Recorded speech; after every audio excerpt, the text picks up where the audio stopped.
সাইয়েদনা লুকমান আলাইহিস সালাম ওনার ছেলেকে কিছু অ্যাডভাইস করেছিলেন, উপদেশ। বাবা হিসেবে আমরা আমাদের ছেলেমেয়েদের অ্যাডভাইস করি না? হ্যাঁ। তো উনি ওনার সন্তানকে অ্যাডভাইস করেছিলেন, আর এই অ্যাডভাইসগুলো আল্লাহ তাআলার এত ভালো লেগেছে যে আল্লাহ তাআলা কোরআনের মধ্যে সরাসরি তুলে ধরেছেন। তার মানে আল্লাহ তাআলা বুঝাতে চান আমরাও যেন আমাদের সন্তানদেরকে এই অ্যাডভাইসগুলো করি। এবং আপনি অবাক হবেন, আমরা যখন তাফসিরের ইনডেপথ তাফসিরে যাব, ভিতরে ঢুকবো, আপনি অবাক হবেন যে 3000 বছর আগের সেই উপদেশমালা কিভাবে মডার্ন টাইমের সাথে এত প্রাসঙ্গিক হতে পারে। আজ থেকে প্রায় 3000 বছর আগের piece of advises, 3000 years back in the history। এত আগের উপদেশ, দেখবেন যে মনে হচ্ছে বর্তমান সময়ের জন্য এই উপদেশগুলো আল্লাহ ধরে ধরে কোরআনে তুলে ধরেছেন। তো এই জন্য আমাদের ছেলে মেয়েদেরকে আমরা কি নসিহত করব, এত দিকে তাকানোর দরকার নেই। বাসায় যে সূরা লুকমান খুলবেন, 31তম সূরা, 12 নম্বর আয়াত থেকে 19 নম্বর আয়াত পর্যন্ত, এই 8টা আয়াত আল্লাহ যা বলেছেন আপনি আর ভাবি মিলে সন্তানদেরকে এটা শোনাবেন, গুড ইনাফ। আর কিছু লাগবে না। প্রিয় ভাইয়েরা, সন্তান আল্লাহর দেয়া অনেক বড় নেয়ামত। আল্লাহু আকবার। নেককার সন্তান আল্লাহর কাছে চাইতে হয়, চেয়ে নিতে হয়। নবীরা দোয়া করেছেন, রব্বি হাবলি মিনাস সলিহিন, আল্লাহ নেককার সন্তান দেন, হে আল্লাহ নেককার পুণ্যবান সন্তান দেন, আল্লাহ এমন সন্তান দেন যাদেরকে দেখলে আমাদের চোখ জুড়ায়। রব্বি জাআলনি মুকিমাস সলাতি ওয়া মিন যুররিয়াতি, আল্লাহ আমাকেও নামাজ কায়েমকারী বানান, আমার সন্তানকেও বানান। তো সন্তানের জন্য দোয়া করতে হয়, নেককার সন্তান চাইতে হয়। আপনারা যারা বিয়ে করেছেন এখনো সন্তান পান নাই, আল্লাহ তাআলা আপনাদেরকে অচিরেই এই সন্তান দান করে আপনাদেরকে ধন্য করুন। যারা এখনো বিয়ে করেননি, বিয়ের পরে আল্লাহ তাআলা আপনাদেরকে সন্তান দান করুক। এটা অনেক বড় নেয়ামা, এটা আল্লাহর কাছে চাইতে হয়। তো এই আলোচনাটা সবার সাথে প্রাসঙ্গিক। যারা বাবা তাদের তো লাগবে ইনস্ট্যান্ট, আজকে রাত্রে যেই শোনাইতে পারবেন। যারা বাবা হতে যাচ্ছেন তারাও আগে থেকে জেনে রাখলেন, ওয়েল প্রিপেয়ার্ড। আর যারা এখনো বিয়েই করেন নাই, প্ল্যান করে রাখেন যে এইটা আমি আমার ওয়াইফের সাথে প্ল্যান করে এই নাসিহাগুলো আমার সন্তানদেরকে আমরা শোনাবো। সবাই পড়ুন ইনশাআল্লাহ। এবার প্রশ্ন করে উত্তর দেন, সূরাটার নাম কি? মাক্কি না মাদানী? কত নম্বর সূরা কোরআনের? 31 নম্বর সূরা। আচ্ছা প্রিয় ভাইয়েরা, কালামুল্লাহ মাজিদে কোরআন আল কারিমে আল্লাহ তাআলা মানুষের নামে মোট 8টি সূরা দিয়েছেন। মানুষের নাম কয়টি? এর মধ্যে 6টি সূরা 6 জন নবীর নামে। 6টি সূরা 6 জন, সূরা হুদ, সূরা ইউসুফ, সূরা ইউনুস, সূরা মুহাম্মদ, সূরা নূহ, সূরা ইব্রাহিম। এই 6 জন নবীর নামে 6টা সূরা। আর মানুষের নামে মোট 8টা, নবীর নামে গেল 6টা, আর রইল কয়টা? 2টা। আল্লাহর প্রিয় ভাজন একজন বান্দা এবং একজন বান্দি নামে আল্লাহ আরো 2টা সূরা দিলেন। আল্লাহর প্রিয় বান্দি মারিয়াম আলাইহিস সালাম, ঈসা আলাইহিস সালামের মা, ওনার নামে একটা সূরা আছে না? কি নাম? সূরা মারিয়াম। আর আরেকটা হচ্ছে এই যে সূরা লোকমান, উনি কিন্তু নবী না। তাহলে আবার বলি, মানুষের নামে আল্লাহ তাআলা কোরআনে কয়টা সূরা দিয়েছেন? 8টি। এর মধ্যে 6টা দিয়েছেন 6 জন নবীর নামে, আর বাকি 2টা আল্লাহর 2জন প্রিয় বান্দাবান্দির নামে। একটা সূরা মারিয়াম আর একটা সূরাতু লোকমান। তো আমরা শুরুতেই জানবো যে এই লোকমান কে ছিলেন তিনি। লোকমান আলাইহিস সালাম আল্লাহর প্রিয় ভাজন একজন ব্যক্তি ছিলেন, খুব বিজ্ঞ একজন মানুষ ছিলেন, খুব জ্ঞানী প্রাজ্ঞ একজন ব্যক্তিত্ব ছিলেন। দেখতে উনি কালো ছিলেন, কুৎসিত। চামড়াটা কি ছিল? কালো, ব্ল্যাক। তার মানে ব্ল্যাক হইলেই কাউকে ছোট করা যাবে না। কাজী নজরুল বড় সুন্দর লিখেছেন, কালো আর ধলো বাহিরে কেবল, ভিতরে সবাই সমান রাঙ্গা, কেটে দিলে রক্তের রং। যে কালো রঙের তার রক্ত, যে ধবধবে সাদা তার রক্ত লাল। তাহলে ব্ল্যাক হইলেই কাউকে ছোট করা চলবে না। সাইয়েদনা লুকমান আল হাকিম কুৎসিত বর্ণের একজন মানুষ ছিলেন, খাটো একজন মানুষ ছিলেন। কোথায় থাকতেন? মিশর, সুদান, ইথিওপিয়া, যেটা আগের নাম ছিল হাবাসা, এই রিজিয়নে। কেউ কেউ বলেছেন মিশরের কোন একটা এলাকায়, কেউ সুদান, কেউ ইথিওপিয়া। তো রিজিয়নটা কাছাকাছি। কি করতেন? কোন মুফাসসির বলেন তিনি দর্জি ছিলেন, দর্জি। কেউ কেউ বলেন তিনি ছিলেন কানা নাজ্জারান, নাজ্জার মানে কাঠমিস্ত্রি ছিলেন। আবার কোন কোন মুফাসসির বলেন তিনি ছিলেন রাইল গানাম, মেষ পালক। হ্যাঁ, বেশিরভাগ তাফসিরে এসেছে তিনি মেষ পালক ছিলেন, ছাগল চড়াতেন, যেটা নবীদের পেশা ছিল, দায়িত্ব ছিল, ওনারা ছাগল চড়াতেন শুরুর দিকে। তো লোকমান হাকিম তিনিও ছাগল চড়াতেন এবং তিনি দাস ছিলেন, মুক্ত জীবন তার ছিল না। তিনি একজন মনিবের আন্ডারে তার ছাগলগুলো মরুভূমিতে যেয়ে কি করতেন? চড়াতেন। মজার ব্যাপার হচ্ছে সারা দুপুর, সারা বিকেল, সারা দিন ছাগল চড়িয়ে আসার পরে লোকমান যখন বাসায় ফিরে আসতো, তখন এলাকার লোকজন সবাই লোকমানের কাছে জড়ো হতো, আর উনি তাদেরকে তার প্রজ্ঞা, তার বিজ্ঞচিত কথাগুলো শেয়ার করতেন, শোনাতেন, এগুলো বলতেন। তো এগুলো দেখে লোকমানের মালিক অবাক, কিরে আমার কাছে এলাকার কেউ আসে না, কিন্তু আমার দাস দেখতে কুৎসিত কালো, এই লোকমানের কাছে সবাই এসে ঘিরে থাকে, কি ওর কাছে কি পায়, কি আছে ওর কাছে? তো শ্রোতাদের কয়েকজনকে ডেকে বললো, ঘটনা কি? তোমরা সবাই লোকমান সন্ধ্যাবেলায় ফিরে আসলে তার পাশে জড়ো হও কেন, কি পাও? তো তারা বললো, আপনার দাস লোকমান, এটা সে সাধারণ কোনো মানুষ নয়, সে অসাধারণ মানুষ। সে এমন কথা বলে এগুলো শুনলে জীবন পাল্টে যায়। সুবহানাল্লাহ বিহামদিহি। মালিক বলে, ঘটনা কি? আমি ওর মালিক, কই কোনোদিন তো এরকম ওর সাথে কোনো কনভারসেশনে যাই নাই, কথা হয় নাই, আমি তো শুনি নাই, দেখি আজকে চেক করে দেখি কি ওর এত বিজ্ঞতা, এত জ্ঞান, এত প্রাজ্ঞতা কিসের দেখি।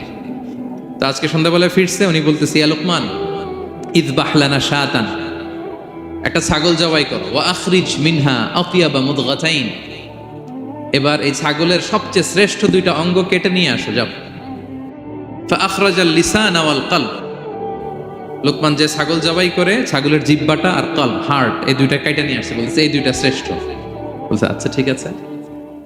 মালিক আবার বললো, ওয়াযবাহ লানা শাতান উখরা ইয়া লোকমান, যাও আরেকটা জবাই করো, ওয়া আখরিজ মিনহা আখবাসা মুদগাতাইন, এবার সবচেয়ে নিকৃষ্ট দুইটা অঙ্গ ছাগলের কেটে নিয়ে আসো, যাও দেখি। ফা আখরাজাল লিসানা ওয়াল কলব, সে আরেকটা ছাগল জবাই করে আবার জিহ্বা আর হার্ট, কলব কেটে নিয়ে আসছে, বলছে এই যে এটা সবচেয়ে নিকৃষ্ট। তো মালিক বলে, মা হাযা ইয়া লোকমান, মা লাকা ইয়া লোকমান, ঘটনা কি লোকমান? শ্রেষ্ঠ দুটো অঙ্গ কাটতে বললাম, জিহ্বার কলিজা হৃদয় কেটে নিয়ে আসলাম, বললাম সবচেয়ে নিকৃষ্ট দুটো অঙ্গ কাটো, আবার জিহ্বার এটা কেটে নিয়ে আসলাম। তো লোকমান বলতেছে, জিহ্বা আর হৃদয় যদি শ্রেষ্ঠ হয়, কলব যদি শ্রেষ্ঠ হয়, এর চেয়ে শ্রেষ্ঠ অঙ্গ আর হতে পারে না। আর জিহ্বা আর কলব যদি খারাপ হয়, মানুষের মুখ আর হৃদয় যদি খারাপ হয়, এর চেয়ে নিকৃষ্ট অঙ্গ আর হতে পারে না। সে তো অবাক, তাই তো? সে চিন্তা করে দেখে, তাই তো এই মুখ দিয়ে মানুষ ভালো কথা বলে, সত্যের পায়গাম পৌঁছায়, মানুষের কল্যাণের জন্য ডাকে, জিকির করে, তাসবিহ পড়ে, কোরআন তেলাওয়াত করে, তখন তো এই জিহ্বা শ্রেষ্ঠ। আবার এই জিহ্বা দিয়ে যখন সে সমালোচনা করে, গীবত করে, শেখায়াত করে, অন্যকে গালি দেয়, কটু কথা বলে, তখন তো এই জিহ্বাটাই নিকৃষ্ট, ঠিক কিনা? আবার এই হৃদয় দিয়ে, এখানে সিনায় যখন আল্লাহর জিকির বসায়, এই হৃদয় দিয়ে মানুষের কল্যাণের কথা চিন্তা করে, সত্যের কথা চিন্তা করে, তখন তো এটা সবচেয়ে ভালো। আবার এই হৃদয়ে যদি অন্যের ব্যাপারে হিংসা পুষে রাখে, এই হৃদয়ে যদি সে নিজের ব্যাপারে হাই স্টিম, অহংকার পুষে রাখে, তাইলে হৃদয়ের চেয়ে খারাপ অঙ্গার হতে পারে। মালিক অবাক হয়ে গেল, বলছে তাই তো লোকমান, আসলেই তুমি অনেক প্রাজ্ঞ, অনেক বিজ্ঞ, যাও, তোমাকে আমি আর এই বন্দিত্বের মধ্যে আটকে রাখতে চাই না, তোমাকে আমি এই ভালো কথাগুলো গণমানুষের কাছে পৌঁছে দেওয়ার জন্য আজ থেকে তোমাকে লোকমান আমি আজাদ করে দিলাম। মুক্ত জীবন পেয়ে মুক্ত বিহঙ্গের মতো তিনি উড়ে বেড়াতে লাগলেন, আর মানুষের কাছে তার এই প্রাজ্ঞ বিজ্ঞচিত কথাগুলো তিনি ছড়াতে লাগলেন। তো তিনি তার সন্তানকে ডেকে বলেছিলেন, কিছু উপদেশ দিয়েছিলেন ডেকে, যে বাবা এটা করো, এটা করো, এটা করো, এটা করো না। এই তার সন্তানকে এই উপদেশগুলো তিনি যে দিলেন, আল্লাহ তাআলার কাছে এত ভালো লেগেছে, এতই চমৎকার এবং পারফেক্ট মনে হয়েছে, আল্লাহ তাআলা কিয়ামত পর্যন্ত গোটা বিশ্বের সব বাবারা, মায়েরা যেন তাদের সন্তানদেরকে এই উপদেশ দিতে পারে, হুবহু লিটারালি ওই কথাগুলো আল্লাহ তাআলা কোরআনের মধ্যে তুলে দিয়েছেন। আজকের সূরা লোকমানের দ্বিতীয় রুকুতে মূলত এই তাফসীরটাই আপনাদেরকে শোনাবো। তো কোন প্লট, কোন স্লট আজকে আলোচনা হবে, সবার কাছে ক্লিয়ার? হ্যাঁ, আগ্রহ জাগছে, জানার ব্যাপারে আগ্রহ জাগছে? আচ্ছা, আসুন আমরা মহাবিশ্বের মহাগ্রন্থ আল কুরআন আল কারীম থেকে সরাসরি আলোচনা শুরু করি। আমরা আউযু বিল্লাহ দিয়ে শুরু করি, সবাই পড়ুন, আউযু বিল্লাহি মিনাশ শাইতানির রাজীম, বিসমিল্লাহির রহমানির রহিম ولقد آتينا لقمان الحكمة أن اشكر لله ومن يشكر فإنما يشكر لنفسه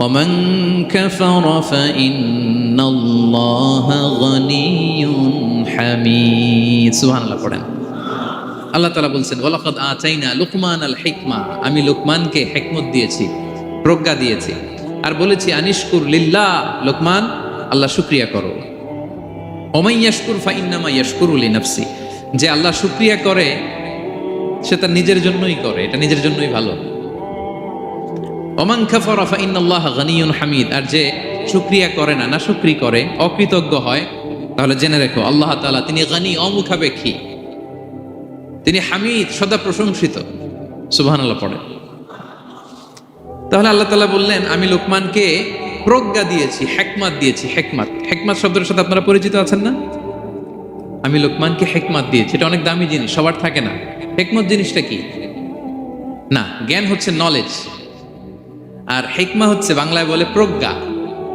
হ্যাঁ ইংরেজিতে বলে উইজডম দেখি কেউ বলতে পারে কিনা একজন আমাকে শোনান দেখি হিকমতটা কি দেখি কেউ কিছু বলতে পারেন কিনা হিকমত মানে ক্ষমতা একজন বলছে আচ্ছা আর অলৌকিক সামথিং আর শক্তি আর হ্যাঁ এদিক থেকে যোগ্যতা আর জ্ঞান ঠিক আছে আমার ভাইরা চেষ্টা করছে আলহামদুলিল্লাহ আচ্ছা হিকমত আর ইলমের মধ্যে পার্থক্য আছে হিকমা is something more than knowledge আজকে শিখে যান ইলম মানে যেটা জ্ঞান বা নলেজের সাথে যখন কমন সেন্স যুক্ত হয় তখন ওটা হিকমা হয়ে যায় সুবহানাল্লাহ কইতে বললেন না নলেজ আর common sense I repeat knowledge আর কমন সেন্স ইকুয়াল টু হিকমা বা উইজডম শুধু জ্ঞান থাকলেই হয় না জ্ঞানটা কিভাবে আপনি অ্যাপ্রোচ করবেন প্রচার করবেন প্রেজেন্টেশন করবেন উপস্থাপন করবেন এটা জানার দরকার আছে না নাই অনেকের অনেক জ্ঞান আছে কিন্তু কিভাবে বলতে হয় কতটুকু বলতে হয় এটা জানে না তাই না তাহলে জ্ঞানকে কাজে লাগানোর যে মেকানিজম যে কর্মকৌশল এটার নাম হিকমা আল্লাহ বলেছেন হিকমতের সাথে দাওয়াত দাও উদউ ইলা সাবিলি রাব্বিকা বিল হিকমা হিকমতের সাথে দাওয়াত দাও নামাজ পড়া ফরজ সবাই জানি না আমরা এটারে বলে ইলম কিন্তু নামাজটা কিভাবে পড়তে হয় রুকু কেমনে দিতে হয় সেজদা কেমনে করতে হয় সালাম ফিরায় কিভাবে এটা এক্সিট করতে হয় এই পুরো মেকানিজমটা জানার নাম হিকমা তাহলে knowledge plus common sense equal to হিকমা জ্ঞান আর কমন সেন্স একসাথে যদি হয় এটা উইজডম বা প্রজ্ঞা হিসেবে রিফ্লেক্ট করে বুঝতে পারছেন আল্লাহ বললেন আমি লোকমানকে প্রজ্ঞা দিয়েছি হ্যাঁ ওমাই ইউতাল হিকমাতা ফাকাদ উতিয়া খায়রান কাসীরা আর যাকে আমি প্রজ্ঞা দিয়েছি তাকে আমি অনেক কিছু দিয়েছি সুবহানাল্লাহ পড়ে আল্লাহ তাআলা যেন আমাদেরকে প্রজ্ঞা দিয়ে ধন্য করে আমরাও যেন হিকমতের অধিকারী হতে পারি আল্লাহ তুমি তৌফিক দান করো তাইজন্য আল্লাহ বললেন ওয়ালাকাদ আতাইনা লুকমানাল হিকমাতা আনিশকুর লিল্লাহ ওয়া মান ইয়াশকুর ফাইন্নামা ইয়াশকুরু লিনাফসি আমি লোকমানকে হিকমা দিয়েছি মানে প্রজ্ঞা দিয়েছি আর বলেছি আমি আল্লাহর শুকরিয়া করো যে শুকরিয়া করে সে তার নিজের জন্যই করে যে কুফরি করে অকৃতজ্ঞ হয় জেনে রেখো আমি আল্লাহ গানিয়ুন হামিদ আমি গানি অমুখাপেক্ষী হামিদ সপ্রশংসিত আল্লাহ লোকমানকে বললেন আনিশকুর লিল্লাহ আল্লাহর জন্য শুকরিয়া করো শুকরিয়া যে করে সে তার নিজের জন্যই করে এখানে আল্লাহর কিছু হয় না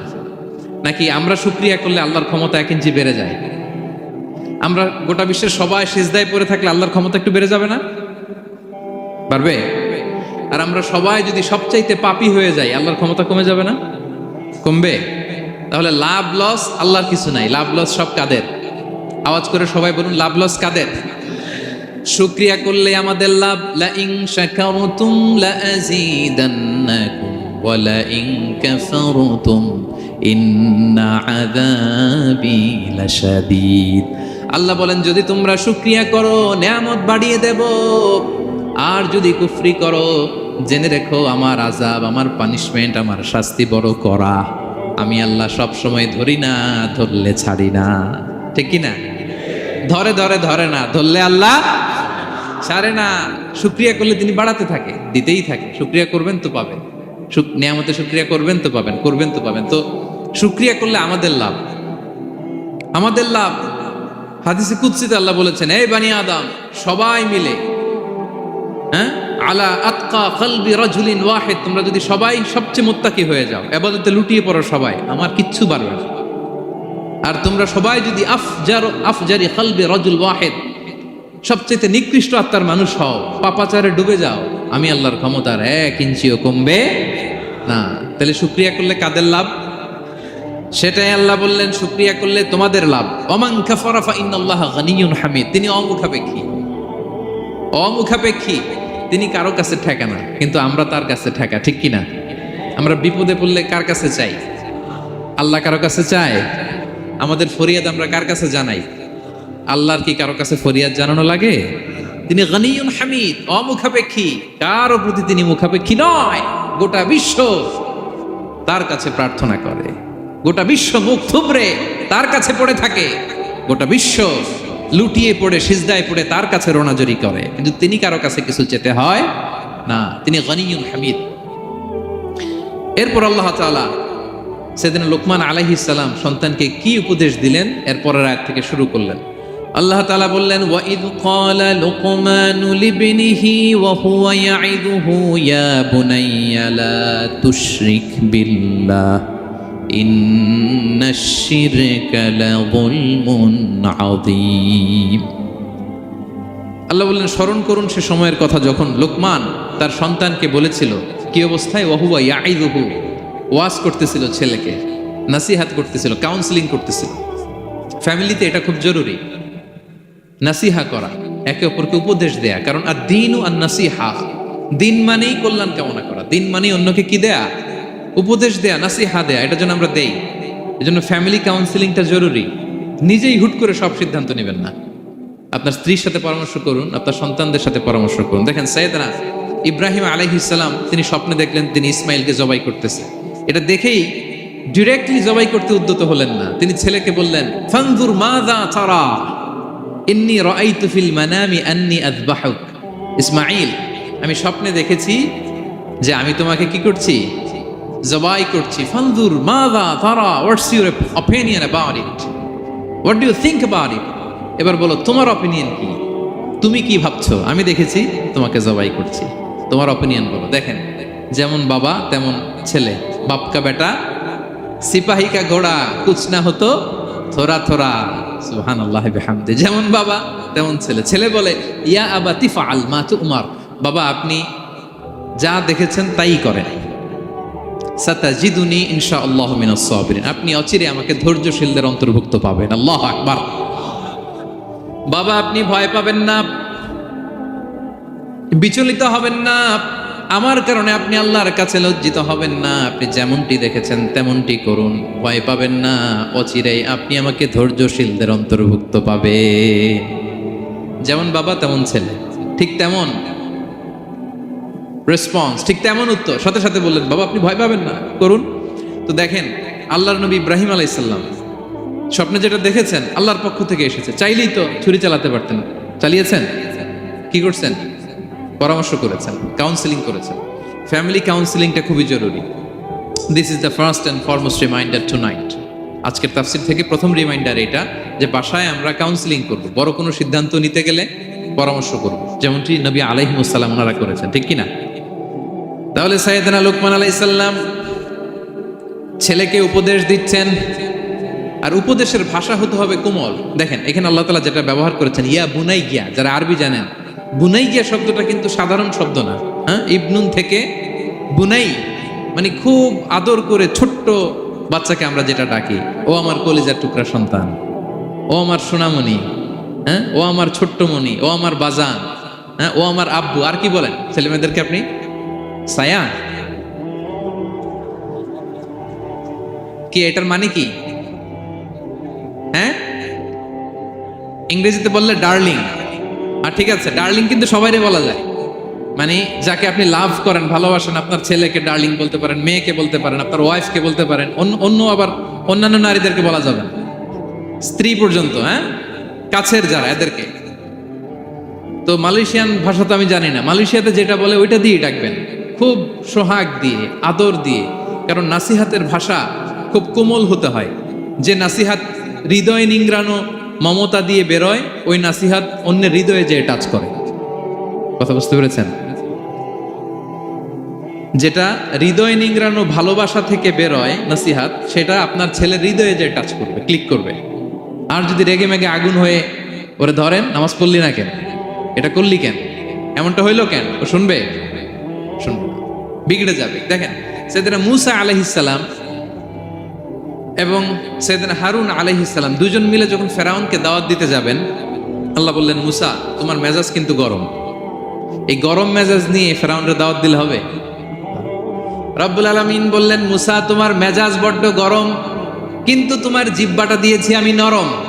এই নরম জিহ্বা দিয়ে ফেরাউনের দরবারে যেয়ে যখন দাঁড়াবা, ফাকুলা লাহু কাওলান লাইয়িনান লাআল্লাহু ইয়াতাযাক্কারু আও ইয়াখশা। সুবহানাল্লাহ পড়েন। ফাকুলা লাহু কাওলান লাইয়িনা, সফট ল্যাঙ্গুয়েজ ইউজ করবা, কোমল ভাষায় দাওয়াত দিবা, নরম ভাষায় সফট করে, কোমল করে, ভদ্র করে ফেরাউনের কাছে প্রেজেন্টেশন দিবা। হতে পারে তোমার এই সুন্দর প্রেজেন্টেশনের কারণে ফেরাউন দাওয়াত কবুল করে নিতে পারে। দেখেন আমাদের যে অ্যাপ্রোচে ভুল অনেক দায়ীদের। ফেরাউনের মতো কুখ্যাত সন্ত্রাসী এই পৃথিবী আর দেখবে? কথা বলেন না কেন? ফেরাউনের চাইতে বড় গডফাদার, ফেরাউনের চাইতে বড় সন্ত্রাস ডাকাত এই পৃথিবীতে আর দ্বিতীয়টা কেউ এসেছে? তো এই ফেরাউনকে দাওয়াত দেওয়ার জন্য আল্লাহ মুসাকে বললেন, মুসা সফটলি বইল, কোমল ভাষায় বইল, একটু মোলায়েম সুরে বইল, যাতে ওর হৃদয়ে টাচ করে। আর আমরা যাদেরকে খারাপ মনে করি, যাদেরকে আমরা পাপী মনে করি, তারা কি ফেরাউনের চেয়েও খারাপ? হ্যাঁ, তো তাদের কাছে আমরা যখন বার্তা পৌঁছাই, আমরা তো অ্যাগ্রেসিভ হই কেন, আমরা তো অ্যাটাকিং হই কেন, আমরা হিট করে করে কথা বলি কেন? না, দিস ইজ নট দ্য দাওয়া অ্যাপ্রোচ। এইভাবে দাওয়াত দিলে সেই দাওয়াত কোনো ফল বয়ে আনবে না। তো দেখেন আল্লাহ বললেন, ওয়াইদ ক্বালা লুকমানু লিবনিহি ওয়া হুয়া ইয়াইদু। স্মরণ করুন সে সময়ের কথা যখন লোকমান তার ছেলেকে বলেছিল, ওয়াজ করে, উপদেশ দিয়ে, নাসিহা করে, ইয়া বুনাইয়া, ও আমার কলিজার টুকরা সন্তান, ও আমার সোনামণি। যত কোমল ভাষায় আপনার ছেলেকে ডাকতে পারেন, এরকম আদর দিয়ে, সোহাগ দিয়ে, হ্যাঁ, মায়া মমতা মাখা মোলায়েম কণ্ঠে ওকে ডাকবেন। ডেকে কি উপদেশ দিলেন দেখেন। সাইয়েদনা লোকমান প্রথম উপদেশ দিলেন, ইয়া বুনাইয়া, আমার সন্তান, লা তুশরিক বিল্লাহ, ও আমার কলিজার টুকরা বাবা, আল্লাহর সাথে তুমি শিরক করো না। প্রথম উপদেশ, খবরদার আমার কলিজার টুকরা সন্তান, আল্লাহর সাথে শরীক করতে যেও না, আল্লাহর সমকক্ষ কাউকে মনে করো না। আল্লাহকে যেমনি বড় মনে করো, আল্লাহকে যেমনি রিজিক দাতা মনে করো, আল্লাহকে যেমনি পালন কর্তা মনে করো, গোটা বিশ্বের কোন সৃষ্টিকে এমন মনে করো না। লা তুশরিক বিল্লাহ, শিরক করো না। প্রথম অ্যাডভাইস দেখেন, প্রথম অ্যাডভাইসটা অনেক গুরুত্বপূর্ণ। সবচেয়ে জরুরিটা আগে বলতে হয়। কি বলেন? আগে বলতেছে লা তুশরিক বিল্লাহ, ও আমার সন্তান, আল্লাহর সাথে শরীক করো না, কারণ ইন্না শিরকা লা যুলমুন আযীম, আল্লাহর সাথে শিরক বড় পাপ, এটা হচ্ছে যুলমুন আযীম, অনেক বড় জুলুম, এটা মহাপাপ, এটা অনেক বড় জুলুম। শিরকের চাইতে বড় জুলুম আর হতে পারে? শিরকের চাইতে বড় জুলুম আর হতে পারে? কারণ এই জুলুম আপনি সৃষ্টি হয়ে করতেছেন কার প্রতি? বুঝে থাকলে উত্তর দেন। এই জুলুম আপনি সৃষ্টি হয়ে কার প্রতি করতেছেন? আল্লাহর প্রতি। জুলুম কারে বলে দেখি, কে বলতে পারে? অত্যাচার আর মানুষের হক নষ্ট করা। মাশাআল্লাহ, অনেক চমৎকার, এটা জুলুম। তার মানে অধিকার নষ্ট করা। কি বলেন? অধিকার হরণ করা, এটা হচ্ছে জুলুম। ইনসাফ বিরোধী কাজ করা, এটা জুলুম। এই যে আল্লাহ তাআলা আমাদের সৃষ্টি করলেন, অস্তিত্বহীনতা থেকে তিনি আমাদের অস্তিত্ব দিলেন, আমাদেরকে রিজিক দিলেন, নেয়ামত দিয়ে আমাদেরকে ধন্য করলেন। তো আল্লাহ তাআলার অধিকার ছিল না যে তাকেই আমি সিজদা দিব? এটা তার অধিকার। এটা কার রাইট? আমরা হিউম্যান রাইটস নিয়ে কথা বলি, অ্যানিমাল রাইটস নিয়ে কথা বলি, উইমেন রাইটস নিয়ে কথা বলি। ইবাদতের অধিকারী তিনি, এটা তার অধিকার। তার জন্য আমরা সিজদায় লুটিয়ে পড়বো। তো এই সিজদা আপনি ওদিকে না দিয়ে যদি মাজারে দেন, আল্লাহর অধিকার নষ্ট করছেন না? কথা বলেন, এটা ইনসাফ হইছে? যিনি রিজিক দিল, যিনি সৃষ্টি করলো, যিনি নিয়ামত দিল, তার ইবাদত না করে আপনার মতো আরেকটা সৃষ্টির সামনে আপনি এরকম নমস্ত নমস্ত গান, এটা তার অধিকার হরণ হয়েছে না? এটা ইনসাফ বিরোধী হয়েছে না? এজন্য আল্লাহ বলেছেন ইন্না শিরকালা যুলমুন আযীম। শিরকে সবচেয়ে বড় জুলুম বলার কারণ কি? কারণ আপনি সৃষ্টি হয়ে স্রষ্টার উপর জুলুম করেছেন, এর চেয়ে বড় জুলুম আর হতে পারে। এজন্য সাইয়েদনা লুকমান আলাইহিস সালাম বললেন, ইয়া বুনাইয়া লা তুশরিক বিল্লাহ, ও আমার কলিজার টুকরা সন্তান, খবরদার খবরদার, কশিন কালেও আল্লাহর সাথে শিরক করবে না। কারণ শিরক হলো সবচাইতে বড় জুলুম, সবচেয়ে বড় পাপ, সব পাপের বাপ, এর নাম হচ্ছে শিরক।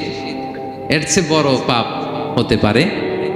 পাপের জগতে যদি র্যাঙ্কিং করেন নাম্বার ওয়ান, সবাই সবাই নাম্বার ওয়ান।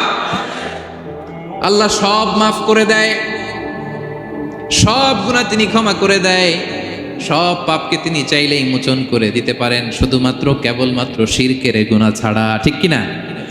ইন্নাল্লাহা লা ইয়াগফিরু আন ইউশরাকা বিহি ওয়া ইয়াগফিরু মা দুনা যালিকা লিমান ইয়াশা। আল্লাহ তাআলা চাইলে সব গুনাহ তোমার ক্ষমা করে দিতে পারেন, কেবলমাত্র শিরকের গুনাহ ছাড়া। এটা ক্ষমা করে না, কারণ এইটা আল্লাহকে অপমান করার শামিল। ঠিক কিনা? আল্লাহর উদাহরণ বাদ দেই, আপনার বস যে আপনাকে খুব ভালোবাসে, যে আপনাকে স্যালারির বাইরেও আরো অনেক কন্ট্রিবিউশন করে, টাকা দেয়, আদর করে, এই সুবিধা দেয়, ওই সুবিধা দেয়, আপনি উনারে শ্রদ্ধা না দেখাইয়া এই শ্রদ্ধা আপনি অন্যদের দেখান, কিন্তু উনারে শ্রদ্ধা করেন না, উনি এটা মেনে নিবে? কথা বলেন। যে আল্লাহ আপনার জীবন দিলেন, রিজিক দিলেন, সব দিলেন, গোটা জগৎটাই তো তা, সব দেওয়ার পরেও সিজদা যে আপনি কোথায় দেন? হ্যাঁ, মাজারে, দরগায়, বাবার কাছে। এরকম আছে না নাই? হ্যাঁ, আমাদের এখানে কেউ নাই। হ্যাঁ, দেশে গেলে এরকম মাজারে যে মানত টানত করেন নাকি? হ্যাঁ, মানত করেন? মাজারে সেজদা দেওয়া যাবে? চাইতে হবে একটা সত্তার কাছে, চিল্লায় বলুন তো তিনি কে? এজন্য বিশ্বনবী বললেন, ইযা সাআলতা ফাসআলিল্লাহ, চাইলে আল্লাহর কাছে যাও। ওয়া ইযা ইসতাআনতা ফাসতাইন বিল্লাহ, সাহায্য যদি চেতে হয় একজনের কাছে চাইবা, চিল্লায় বলেন তিনি কে? নাকি বাবার কাছে? হ্যাঁ, দয়াল বাবা রে দয়া করো আমারে। আপনার বাবার যখন ডায়রিয়া হয় উনি চায় কার কাছে? আপনার বাবা যখন বিপদে পড়ে কাঁদে কার কাছে? এই জন্য আমরা চাবো কার কাছে? দয়াল আল্লাহ রে দয়া করো আমারে, এটা বলতে হবে। ঠিক কিনা? বলেন সবাই, দয়াল আল্লাহ রে দয়া করো আমারে। এজন্য এই জিনিসটা সাইয়েদনা লুকমান আলাইহিস সালাম প্রথমে ফোকাস করলেন, বললেন লা তুশরিক বিল্লাহ, ও আমার কলিজার টুকরা সন্তান, আল্লাহর সাথে শিরক করো না, খবরদার আল্লাহর সাথে কাউকে সমকক্ষ মনে করবা না। কারণ ইন্না শিরকা লা যুলমুন আযীম, শিরিক হলো সব চাইতে বড় পাপ, মহা জুলুম। এই জুলুম আল্লাহর প্রতি করা হয়। তাহলে প্রথম উপদেশটা বুঝতে পারছেন আমার প্রিয় ভাইয়েরা? আল্লাহর সাথে শিরক করা চলবে। চাইবো কার কাছে? সন্তান হয় না, কই চাবেন? নাকি মাজারে? মাজারে চাওয়া যাবে? বাবার কাছে চাওয়া যাবে? ছেলে সন্তান দেয় কে? মেয়ে দেয় কে? ছেলে মেয়ে দুটোই দেয় কে? ছেলেও দেয় না, আবার মেয়েও দেয় না। চিৎকার করে বলেন তো তিনি কে? আমরা তার কাছে চাইব। সব পরিস্থিতিতে আমরা একজনের কাছে চাইব, তিনি কে? আবার রব্বুল আলামিন বিশ্বনবীকে জানিয়ে দিলেন, ও নবী শোনো শোনো, তোমার আগে সব নবীকে আমি জানিয়ে দিয়েছি, লা ইন আশরাকতা লা ইয়াহবাতান্না আমালুকা ওয়া লা তাকুনান্না মিনাল খাসিরিন। তুমি যদি আল্লাহর সাথে কাউকে শিরক করে ফেলো, তোমার সব আমলগুলো বাতিল হয়ে যাবে, কিয়ামতের ময়দানে তুমি হবা খাসিরিন, ক্ষতিগ্রস্ত, কিছুই থাকবে না। কিয়ামতের ময়দানে তুমি হবা হাই হাই কোম্পানির ম্যানেজার। যদি শিরক করো তোমার আমল বাতিল, খবরদার কিয়ামতের দিন তুমি হাই হাই করবে, অভাগা দুর্ভাগা হয়ে উঠবে। এজন্য শিরককেও আমরা না বলে দিব। শিরকের সাথে আমাদের কোনো সম্পর্ক আছে? জোরে বলেন। গুরুত্বপূর্ণ পয়েন্ট। এজন্য ছেলেকে আগে বললো, বাবা খবরদার শিরক করো না।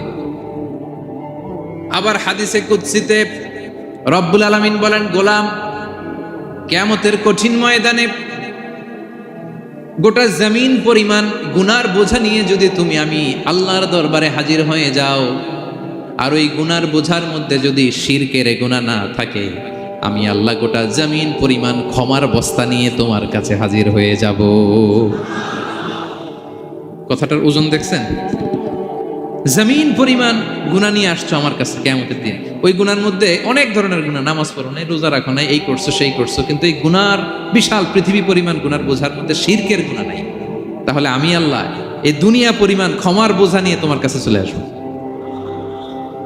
শিরক করা যাবে?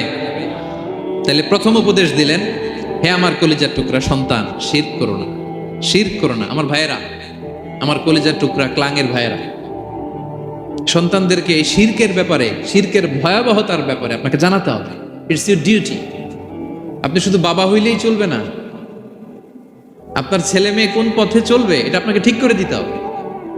ওরা এখন ছোট, ছোট থেকে যদি এই তাকওয়ার সফটওয়্যারকে ইনস্টল করে দেন, ওই সফটওয়্যার দিয়ে তার জীবন চলবে, ঠিক কিনা? হ্যাঁ, ওরা যখন ছোট থাকে কাদা মাটির মতো থাকে, কাদার মাটিকে যেমন ডিজাইন করতে মনে চায় করা যায় না? একই কাদা মাটি দিয়ে বল বানানো যায়, ঘর বানানো যায়, পুতুল বানানো যায়, ওই এটা বানানো যায়, অনেক কিছু বানানো যায়। কিন্তু এটা যখন শুকিয়ে শক্ত হয়ে যায়, আর কিছু করা যায়? হ্যাঁ, আমাদের আঞ্চলিক ভাষায় বলে কাঁচা না নোয়ালে বাঁশ পাকলে করে। ছোটবেলা থেকেই now this is the high time, ওদেরকে এডুকেট করার এখন মোক্ষম সময়। এটা আপনার রেসপন্সিবিলিটি, বাবা হিসেবে করতেই হবে। নতুন প্রজন্মকে আমাদের বাঁচাতেই হবে, ঠিক কি না? মানুষের পেট থেকে বেরোলেই কেউ মানুষ হয় না। গরুর পেট থেকে যেটা বেরোয় ওটা গরু, ছাগলের পেট থেকে বেরোলেই ছাগল হয়ে যায়, হাতির পেট থেকে বেরোলেই হাতি হয়ে যায়। কিন্তু মানুষের পেট থেকে একটা কিছু বেরোলেই ওটা মানুষ হয়, ওটার মানুষ বানাতে হয়। কি করতে হয়? মানুষ বানাতে হয়। গরুকে কেউ কোনোদিন বলে না তুই গরুর মতন গরু হ। ছাগলরে কেউ কোনোদিন কইছে যে তুই ছাগলের মতো ছাগল হ, কিন্তু এই মানুষকেই বলা হয় তুমি মানুষের মতো মানুষ হও, মানুষের মতো মানুষ হও। মানুষের মতো মানুষের বড্ড অভাব, ঠিক কিনা? তো আমাদের ছেলেমেয়েরা মানুষের মতো মানুষ হোক, আমরা চাই কি চাই না? এই উপদেশগুলো আমাদের দিতে হবে, ওদেরকে জানাতে হবে। ছোট্ট মানুষ অনেক কিছুই বুঝে না, ওদেরকে কোনটা সত্যবাদিতা, কোনটা ন্যায়পরায়ণতা, কোনটা আমানতদারিতা, কোনটা চুরি ধরে ধরে বোঝাতে হয়। আমাদের ছোট্ট সোনামণিরা দেখবেন ছোটবেলায় ওই ছোট অবস্থায় যারা থাকে, ছোট স্কুলে যায়, স্কুলে যে আরেকজনের পেন্সিল ব্যাগে করে নিয়ে আসে দেখবেন। মানে ওরে দিয়েছেন আপনি ব্লু কালারের, ওর এটা ভালো লাগে নাই, ওর ভালো লাগছে পিঙ্ক কালারের একটা, তো আরেকজনের পিঙ্ক কালারের পেন্সিল ব্যাগে করে নিয়ে আসছে, রাবার নিয়ে আসছে। ও খারাপ মনে আনে নাই, কারণ ও জানে না, ও ভাবছে যেটা সুন্দর লাগে ওইটাই মনে হয় আমার। কিন্তু অন্যের জিনিস যে না বলে নিয়ে আসলে এটাকে চুরি বলে, ওইটা জানেই না। তো এগুলো ওদেরকে জানানোর, শিখানোর দরকার আছে না নাই? দায়িত্বটা কার? বাবা মায়ের। আমার প্রিয় ভাইয়েরা, সন্তানদেরকে যেন আমরা গাইড করি, ইনস্ট্রাক্ট করি, আমরা যেন ওদেরকে শিখাই কোনটা সত্য কোনটা মিথ্যা। এখন তো এই যে সোশ্যাল মিডিয়ার যুগ, এটা ছাড়া খেতেই চায় না, তাই না? ঘুমাতেই চায় না। সে কি দেখে এটা আপনার জানতে হবে। সে কোথায় যায়, সে কার সাথে মেশে, সে কোন সাইটগুলো ব্রাউজ করে, এটা বাবা হিসেবে জানার দরকার আছে না নাই? প্যারেন্টিং কন্ট্রোলের একটা ব্যবস্থাপনা আছে, আপনি কন্ট্রোল করে দিতে পারবেন। আপনি সাইন করে দিবেন ইউটিউবে আপনার জিমেল দিয়ে, ও কি দেখে আপনি সব চেক করতে পারবেন হিস্ট্রিতে। যুগ যেমন, ওই যুগের মেডিসিনও তেমন, ওইভাবে আপনাকে নিয়ন্ত্রণ করতে হবে। কারণ এই যুগে আমাদের তরুণ শিশু কিশোররা এত এত চ্যালেঞ্জের সম্মুখীন হচ্ছে যেটা আগে কখনো হয় নাই। The world is changing so fast, it's very difficult to handle our teenagers. ওদের প্রশ্ন শুনলে আপনি অবাক হয়ে যাবেন। আমি উত্তর দিতে পারি না মাঝে মাঝে, আমার ছোট মেয়ের অনেক প্রশ্নের উত্তর দিতে পারি না, মানে পারি, ও মানতে চায় না, আর্গুও করে, এমন এমন কথা বলে যেগুলো আমরা 10-15 বছর বয়সেও শিখি না। আজকে 5-6 বছরের ছোট বাচ্চা, ছেলে মেয়ে আপনাকে এমন প্রশ্ন করবে আপনি অবাক হয়ে যাবেন। এই জন্য ছোটবেলা থেকেই ওদের মন মস্তিষ্কের ভেতরে এই ইসলামের শিক্ষাটা ঢুকাই দিতে হবে। আমার ভাইয়েরা, ইসলাম সেটাই চায় যে এইমাত্র জন্মগ্রহণ করছে যে বাচ্চাটা, নবজাতক, নিউ বর্ন বেবি, ওর আমল নামা শুরু হয়েছে।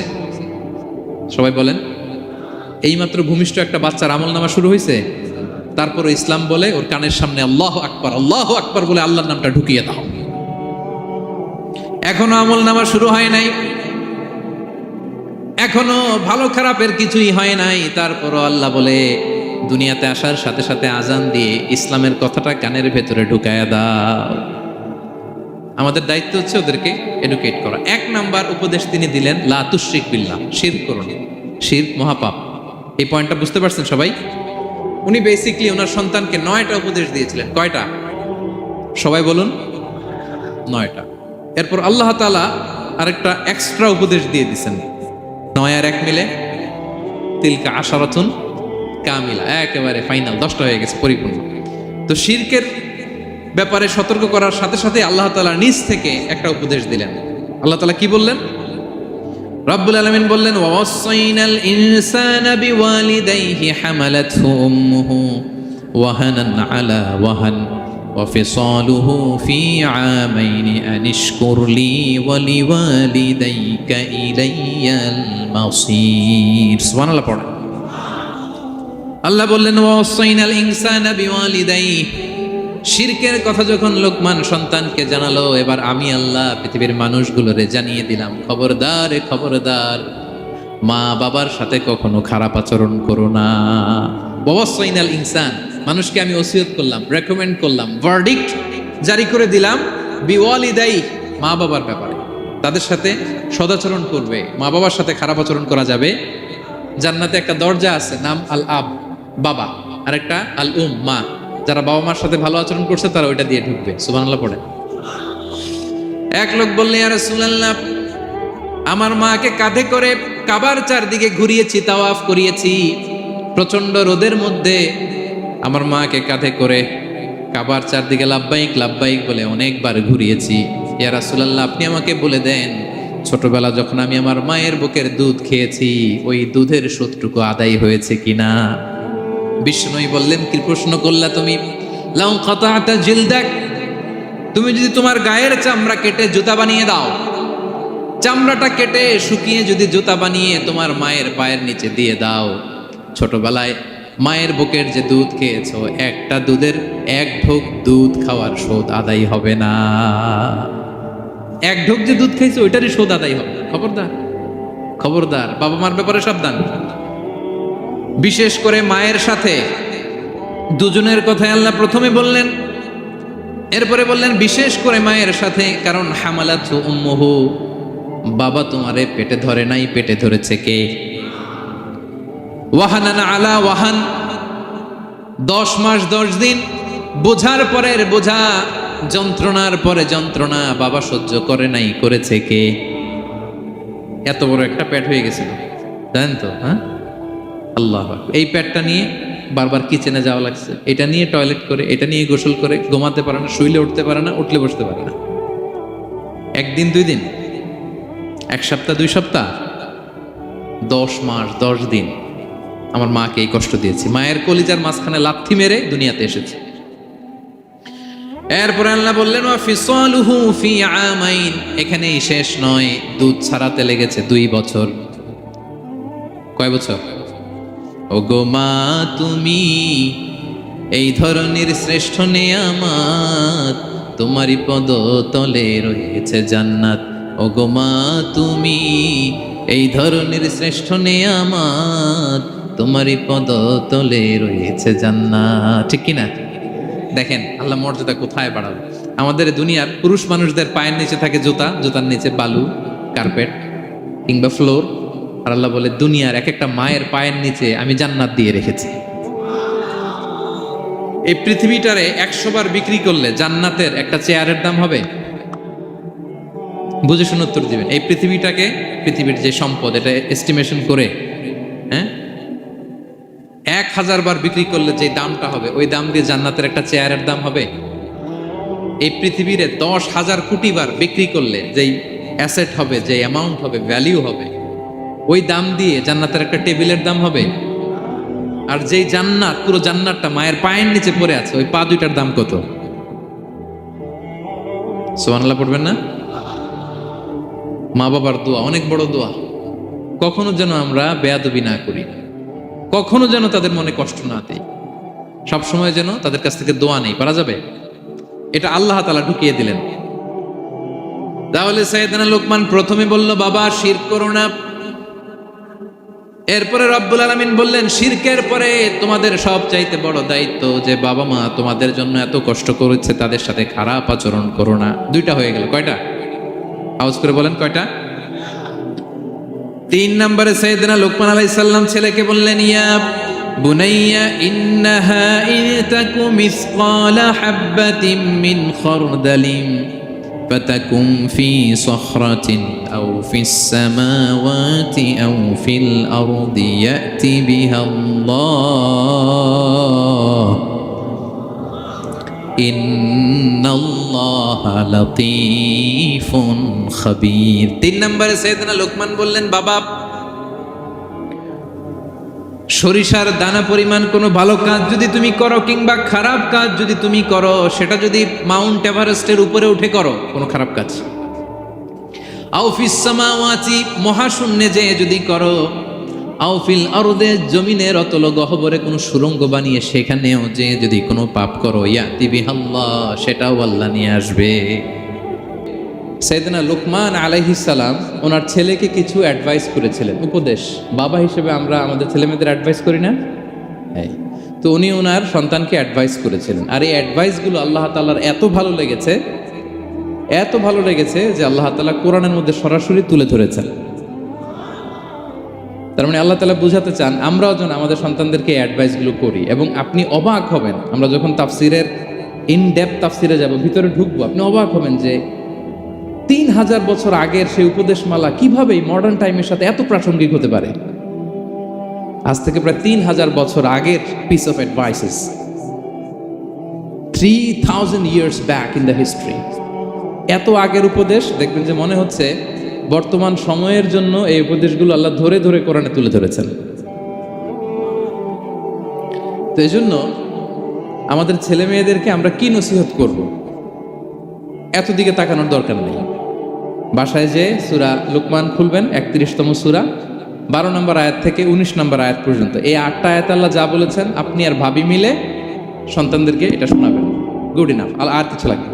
প্রিয় ভাইরা, সন্তান আল্লাহর দেয়া অনেক বড় নেয়ামত। আল্লাহু আকবার।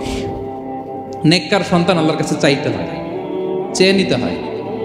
নবীরা দোয়া করেছেন, রব্বি হাবলি মিনাস সলিহিন, আল্লাহ নেককার সন্তান দেন, হে আল্লাহ নেককার পুণ্যবান সন্তান দেন, আল্লাহ এমন সন্তান দেন যাদেরকে দেখলে আমাদের চোখ জুড়ায়। রব্বি জাআলনি মুকিমাস সলাতি ওয়া মিন যুররিয়াতি, আল্লাহ আমাকেও নামাজ কায়েমকারী বানান, আমার সন্তানকেও বানান। তো সন্তানের জন্য দোয়া করতে হয়, নেককার সন্তান চাইতে হয়। আপনারা যারা বিয়ে করেছেন এখনো সন্তান পান নাই, আল্লাহ তাআলা আপনাদেরকে অচিরেই এই সন্তান দান করে আপনাদেরকে ধন্য করুক। যারা এখনো বিয়ে করেননি, বিয়ের পরে আল্লাহ তাআলা আপনাদেরকে সন্তান দান করুক। এটা অনেক বড় নেয়ামা, এটা আল্লাহর কাছে চাইতে হয়। তো এই আলোচনাটা সবার সাথে প্রাসঙ্গিক। যারা বাবা তাদের তো লাগবে ইনস্ট্যান্ট, আজকে রাত্রে যেই শোনাইতে পারবেন। যারা বাবা হতে যাচ্ছেন তারাও আগে থেকে জেনে রাখলেন, ওয়েল প্রিপেয়ার্ড। আর যারা এখনো বিয়েই করেন নাই, প্ল্যান করে রাখেন যে এইটা আমি আমার ওয়াইফের সাথে প্ল্যান করে এই নাসিহাগুলো আমার সন্তানদেরকে আমরা শোনাবো।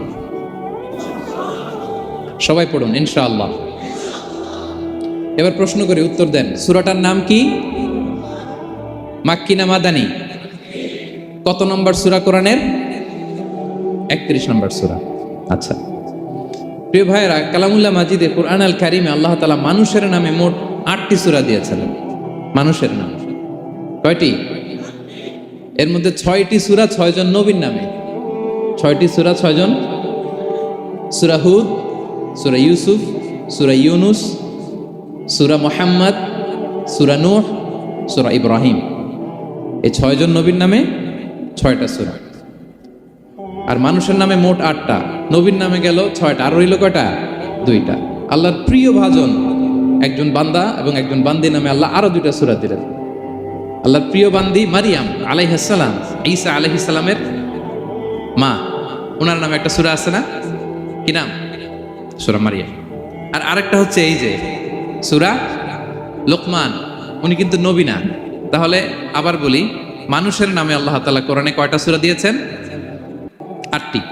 এর মধ্যে 6টা দিয়েছেন 6 জন নবীর নামে, আর বাকি 2টা আল্লাহর 2জন প্রিয় বান্দাবান্দির নামে। একটা সূরা মারিয়াম আর একটা সূরাতু লোকমান। তো আমরা শুরুতেই জানবো যে এই লোকমান কে ছিলেন তিনি। লোকমান আলাইহিস সালাম আল্লাহর প্রিয় ভাজন একজন ব্যক্তি ছিলেন, খুব বিজ্ঞ একজন মানুষ ছিলেন, খুব জ্ঞানী প্রাজ্ঞ একজন ব্যক্তিত্ব ছিলেন। দেখতে উনি কালো ছিলেন, কুৎসিত, চামড়াটা কি ছিল? কালো, ব্ল্যাক। তার মানে ব্ল্যাক হইলেই কাউকে ছোট করা যাবে না। কাজী নজরুল বড় সুন্দর লিখেছেন, কালো আর ধলো বাহিরে কেবল, ভিতরে সবাই সমান রাঙ্গা, কেটে দিলে রক্তের রং।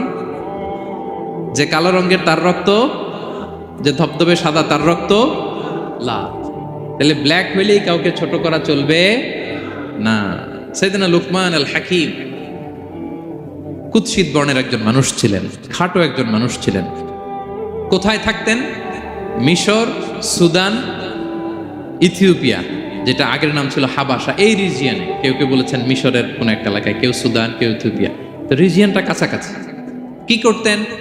কোন মুফাসসির বলেন তিনি দর্জি ছিলেন, দর্জি। কেউ কেউ বলেন তিনি ছিলেন কানা নাজ্জারান, নাজ্জার মানে কাঠমিস্ত্রি ছিলেন। আবার কোন মুফাসসির বলেন তিনি ছিলেন রাইল গানাম, মেষ পালক। বেশিরভাগ তাফসিরে এসেছে তিনি মেষ পালক ছিলেন, ছাগল চড়াতেন, যেটা নবীদের পেশা ছিল, দায়িত্ব ছিল। ওনারা ছাগল চড়াতেন শুরুর দিকে। তো লোকমান হাকিম তিনিও ছাগল চড়াতেন এবং তিনি দাস ছিলেন, মুক্ত জীবন তার ছিল না। তিনি একজন মনিবের আন্ডারে তার ছাগলগুলো মরুভূমিতে যেয়ে কি করতেন? চড়াতেন। মজার ব্যাপার হচ্ছে, সারা দুপুর, সারা বিকেল, সারা দিন ছাগল চড়িয়ে আসার পরে লোকমান যখন বাসায় ফিরে আসতো, তখন এলাকার লোকজন সবাই লোকমানের কাছে জড়ো হতো, আর উনি তাদেরকে তার প্রজ্ঞা, তার বিজ্ঞচিত কথাগুলো শেয়ার করতেন, শোনাতেন, এগুলো বলতেন। তো এগুলো দেখে লোকমানের মালিক অবাক, কিরে আমার কাছে এলাকার কেউ আসে না, কিন্তু আমার দাস দেখতে কুৎসিত কালো, এই লোকমানের কাছে সবাই এসে ঘিরে থাকে, কি ওর কাছে কি পায়, কি আছে ওর কাছে? তো শ্রোতাদের কয়েকজনকে ডেকে বললো, ঘটনা কি? তোমরা সবাই লোকমান সন্ধ্যাবেলায় ফিরে আসলে তার পাশে জড়ো হও কেন, কি পাও? তো তারা বললো, আপনার দাস লোকমান, এটা সে সাধারণ কোনো মানুষ নয়, সে অসাধারণ মানুষ। সে এমন কথা বলে, এগুলো শুনলে জীবন পাল্টে যায়। সুবহানাল্লাহ বিহামদিহি। মালিক বলে, ঘটনা কি? আমি ওর মালিক, কই কোনোদিন তো এরকম ওর সাথে কোনো কনভারসেশনে যাই নাই, কথা হয় না, আমি তো শুনি নাই, দেখি আজকে চেক করে দেখি কি ওর এত বিজ্ঞতা, এত জ্ঞান, এত প্রাজ্ঞতা কিসের দেখি। তো আজকে সন্ধ্যাবেলায় ফিরছে, উনি বলতেছে, ইয়া লোকমান ইযবাহ লানা শাতান, একটা ছাগল জবাই করো, ওয়া আখরিজ মিনহা আতিয়াবা মুদগাতাইন, এবার এই ছাগলের সবচেয়ে শ্রেষ্ঠ 2টা অঙ্গ কেটে নিয়ে আসো, যাও। ফাআখরাজাল লিসানা ওয়াল কলব, লোকমান যে ছাগল জবাই করে ছাগলের জিহ্বাটা আর কলব, হার্ট, এই 2টা কেটে নিয়ে আসছে, বলছে এই 2টা শ্রেষ্ঠ। বলছে আচ্ছা ঠিক আছে। মালিক আবার বললো, ওয়াযবাহ লানা শাতান উখরা ইয়া লোকমান, যাও আরেকটা জবাই করো। ওয়া আখরিজ মিনহা আখবাসা মুদগাতাইন, এবার সবচেয়ে নিকৃষ্ট 2টা অঙ্গ ছাগলের কেটে নিয়ে আসো, যাও দেখি তো। ফাআখরাজাল লিসানা ওয়াল কলব, সে আরেকটা ছাগল জবাই করে আবার জিহ্বা আর হার্ট, কলব কেটে নিয়ে আসছে, বলছে এই যে এটা সবচেয়ে নিকৃষ্ট। তো মালিক বলে, মা হাযা ইয়া লোকমান, মা লাকা ইয়া লোকমান, ঘটনা কি লোকমান? শ্রেষ্ঠ 2টা অঙ্গ কাটতে বললাম, জিহ্বার কলিজা হৃদয় কেটে নিয়ে আসলা, বললাম সবচেয়ে নিকৃষ্ট 2টা অঙ্গ কাটো, আবার জিহ্বার এটা কেটে নিয়ে আসলা। তো লোকমান বলতেছে, জিহ্বা আর হৃদয় যদি শ্রেষ্ঠ হয়, কলব যদি শ্রেষ্ঠ হয়, এর চেয়ে শ্রেষ্ঠ অঙ্গ আর হতে পারে না। আর জিহ্বা আর কলব যদি খারাপ হয়, মানুষের মুখ আর হৃদয় যদি খারাপ হয়, এর চেয়ে নিকৃষ্ট অঙ্গ আর হতে পারে না। সে তো অবাক, তাই তো? সে চিন্তা করে দেখে, তাই তো, এই মুখ দিয়ে মানুষ ভালো কথা বলে, সত্যের পায়গাম পৌঁছায়, মানুষের কল্যাণের জন্য ডাকে, জিকির করে, তাসবিহ পড়ে, কোরআন তেলাওয়াত করে, তখন তো এই জিহ্বা শ্রেষ্ঠ। আবার এই জিহ্বা দিয়ে যখন সে সমালোচনা করে, গীবত করে, শেখায়াত করে, অন্যকে গালি দেয়, কটু কথা বলে, তখন তো এই জিহ্বাটাই নিকৃষ্ট, ঠিক কিনা? আবার এই হৃদয় দিয়ে, এখানে সিনায় যখন আল্লাহর জিকির বসায়, এই হৃদয় দিয়ে মানুষের কল্যাণের কথা চিন্তা করে, সত্যের কথা চিন্তা করে, তখন তো এটা সবচেয়ে ভালো। আবার এই হৃদয়ে যদি অন্যের ব্যাপারে হিংসা পুষে রাখে, এই হৃদয়ে যদি সে নিজের ব্যাপারে হাই স্টিম, অহংকার পুষে রাখে, তাইলে হৃদয়ের চেয়ে খারাপ অহংকার হতে পারে। মালিক অবাক হয়ে গেল, বলছে তাই তো লোকমান, আসলেই তুমি অনেক প্রাজ্ঞ, অনেক বিজ্ঞ, যাও তোমাকে আমি আর এই বন্দিত্বের মধ্যে আটকে রাখতে চাই না। তোমাকে আমি এই ভালো কথাগুলো গণমানুষের কাছে পৌঁছে দেওয়ার জন্য আজ থেকে তোমাকে লোকমান আমি আজাদ করে দিলাম। মুক্ত জীবন পেয়ে মুক্ত বিহঙ্গের মতো তিনি উড়ে বেড়াতে লাগলেন, আর মানুষের কাছে তার এই প্রাজ্ঞ বিজ্ঞচিত কথাগুলো তিনি ছড়াতে লাগলেন। তো তিনি তার সন্তানকে ডেকে বলেছিলেন, কিছু উপদেশ দিয়েছিলেন ডেকে, যে বাবা এটা করো, এটা করো, এটা করো, এটা করো না।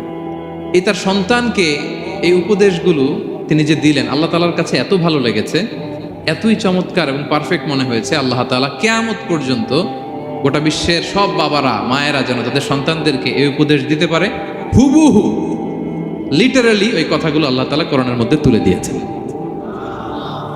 আজকের সূরা লোকমানের দ্বিতীয় রুকুতে মূলত এই তাফসীরটাই আপনাদেরকে শোনাবো। তো কোন প্লট, কোন স্লট আজকে আলোচনা হবে সবার কাছে ক্লিয়ার? হ্যাঁ, আগ্রহ জাগছে, জানার ব্যাপারে আগ্রহ জাগছে? আচ্ছা, আসুন আমরা মহাবিশ্বের মহাগ্রন্থ আল কোরআন আল কারীম থেকে সরাসরি আলোচনা শুরু করি। আমরা আউযু বিল্লাহ দিয়ে শুরু করি, সবাই পড়ুন। আউযু বিল্লাহি মিনাশ শাইতানির রাজীম। বিসমিল্লাহির রহমানির রহিম। ولقد آتينا لقمان الحكمة أن اشكر لله ومن يشكر فإنما يشكر لنفسه ومن كفر فإن الله غني حميد। سبحان الله পড়েন। আল্লাহ তাআলা বলছেন, ওয়ালাকাদ আতাইনা লুকমানাল হিকমা, আমি লোকমানকে হিকমত দিয়েছি, প্রজ্ঞা দিয়েছি, আর বলেছি আনিশকুর লিল্লাহ, লোকমান আল্লাহ শুকরিয়া করো। ওমান ইয়াশকুর ফাইন্নামা ইয়াশকুরু লিনাফসি, যে আল্লাহ শুকরিয়া করে সে তার নিজের জন্যই করে, এটা নিজের জন্যই ভালো। ওমান কাফারা ফাইন্নাল্লাহা গানিয়ুন হামিদ, আর যে শুকরিয়া করে না, না শুকরি করে, অকৃতজ্ঞ হয়, তাহলে জেনে রেখো আল্লাহ তাআলা তিনি গানি, অমুখাপেক্ষী, তিনি হামিদ, সদা প্রশংসিত। সুবহানাল্লাহ পড়ে। তাহলে আল্লাহ তাআলা বললেন, আমি লোকমানকে প্রজ্ঞা দিয়েছি, হিকমত দিয়েছি। হিকমত, হিকমত শব্দের সাথে আপনারা পরিচিত আছেন না? আমি লোকমানকে হিকমত দিয়েছি, এটা অনেক দামি জিনিস, সবার থাকে না। হিকমত জিনিসটা কি?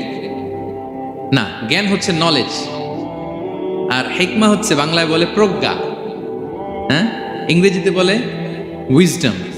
দেখি কেউ বলতে পারে কিনা, একজন আমাকে শোনান দেখি হিকমতটা কি, দেখি কেউ কিছু বলতে পারেন কিনা।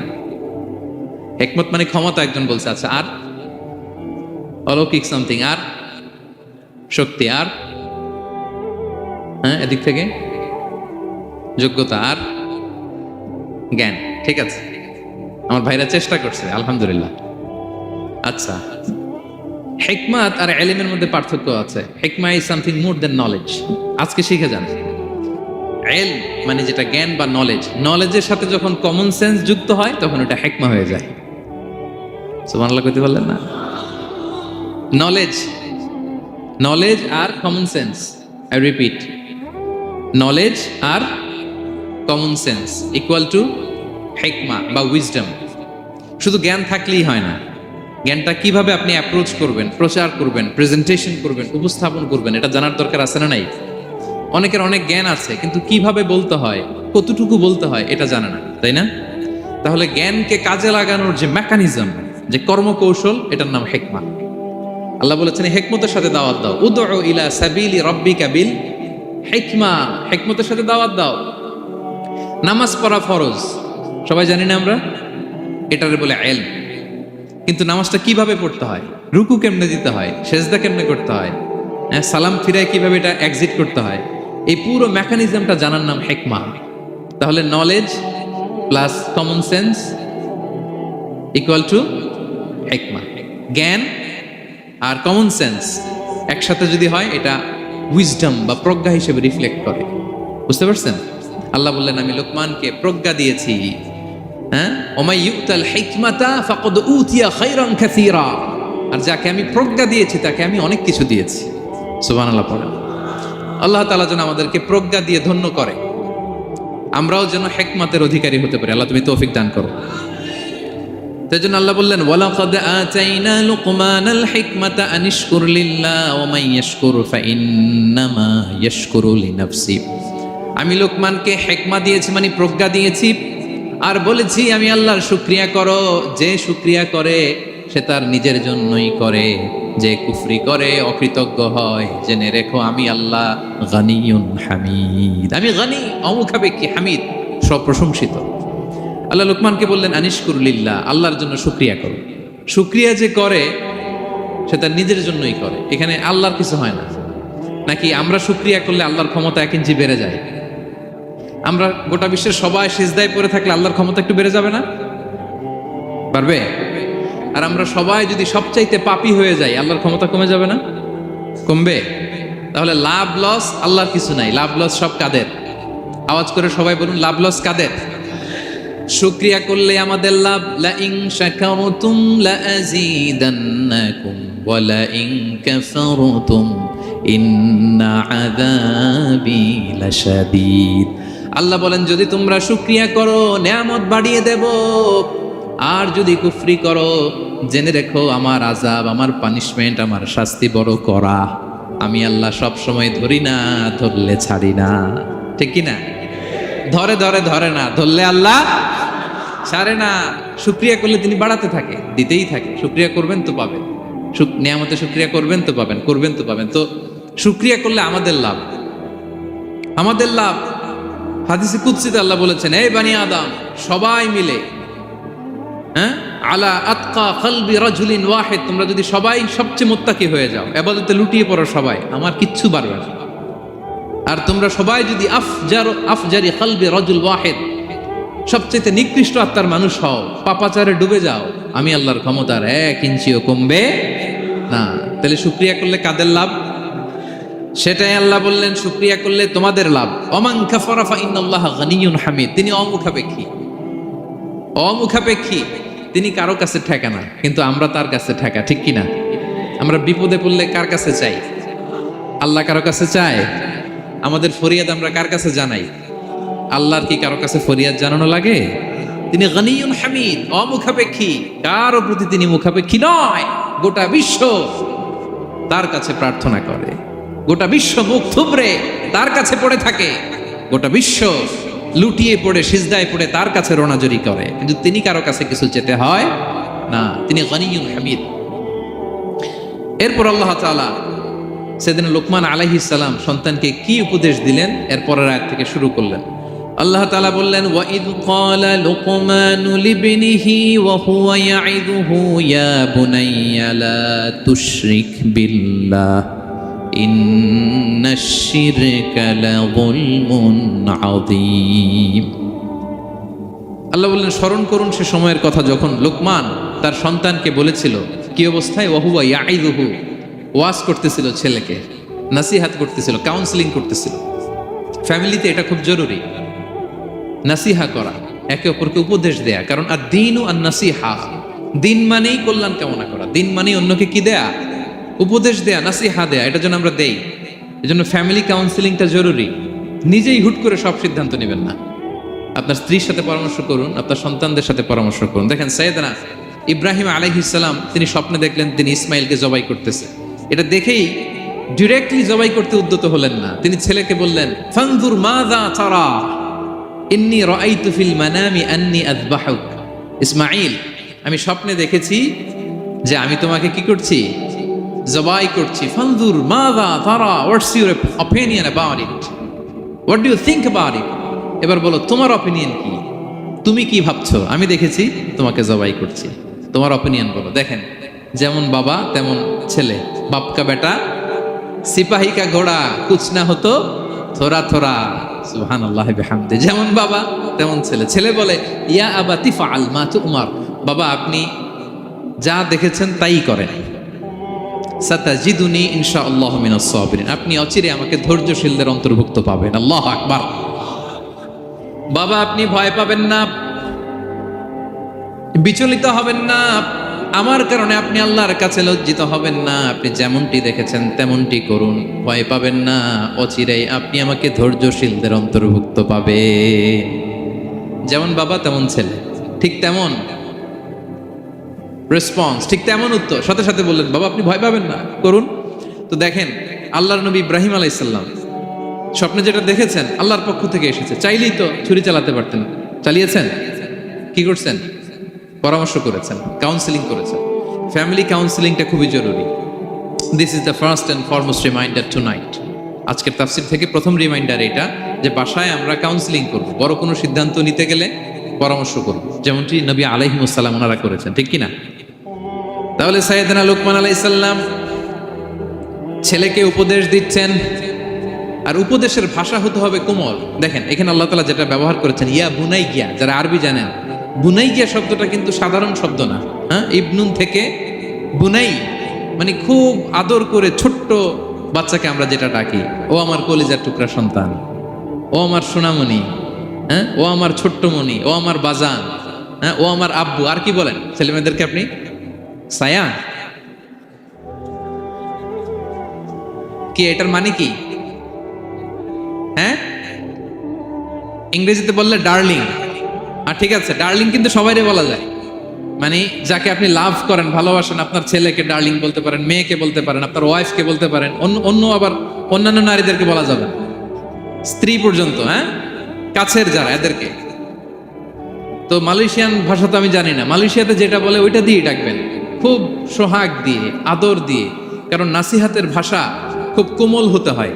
যে নাসিহাত হৃদয় নিংড়ানো মমতা দিয়ে বেরোয়, ওই নাসিহাত অন্যের হৃদয়ে যে টাচ করে। কথা বুঝতে পেরেছেন? যেটা হৃদয় নিংড়ানো ভালোবাসা থেকে বেরোয় নাসিহাত, সেটা আপনার ছেলের হৃদয়ে যে টাচ করবে, ক্লিক করবে।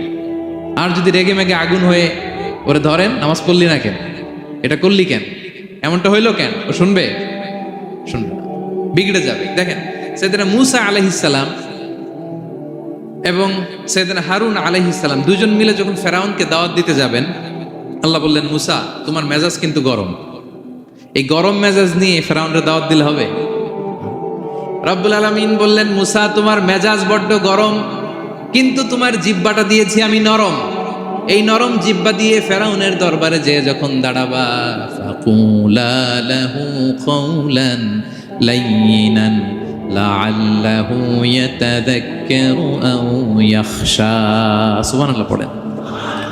ফাকুলা লাহু কাওলান লাইয়িনা, সফট ল্যাঙ্গুয়েজ ইউজ করবা, কোমল ভাষায় দাওয়াত দিবা, নরম ভাষায় সফট করে, কোমল করে, ভদ্র করে ফেরাউনের কাছে প্রেজেন্টেশন দিবা। হতে পারে তোমার এই সুন্দর প্রেজেন্টেশনের কারণে ফেরাউন দাওয়াত কবুল করে নিতে পারে।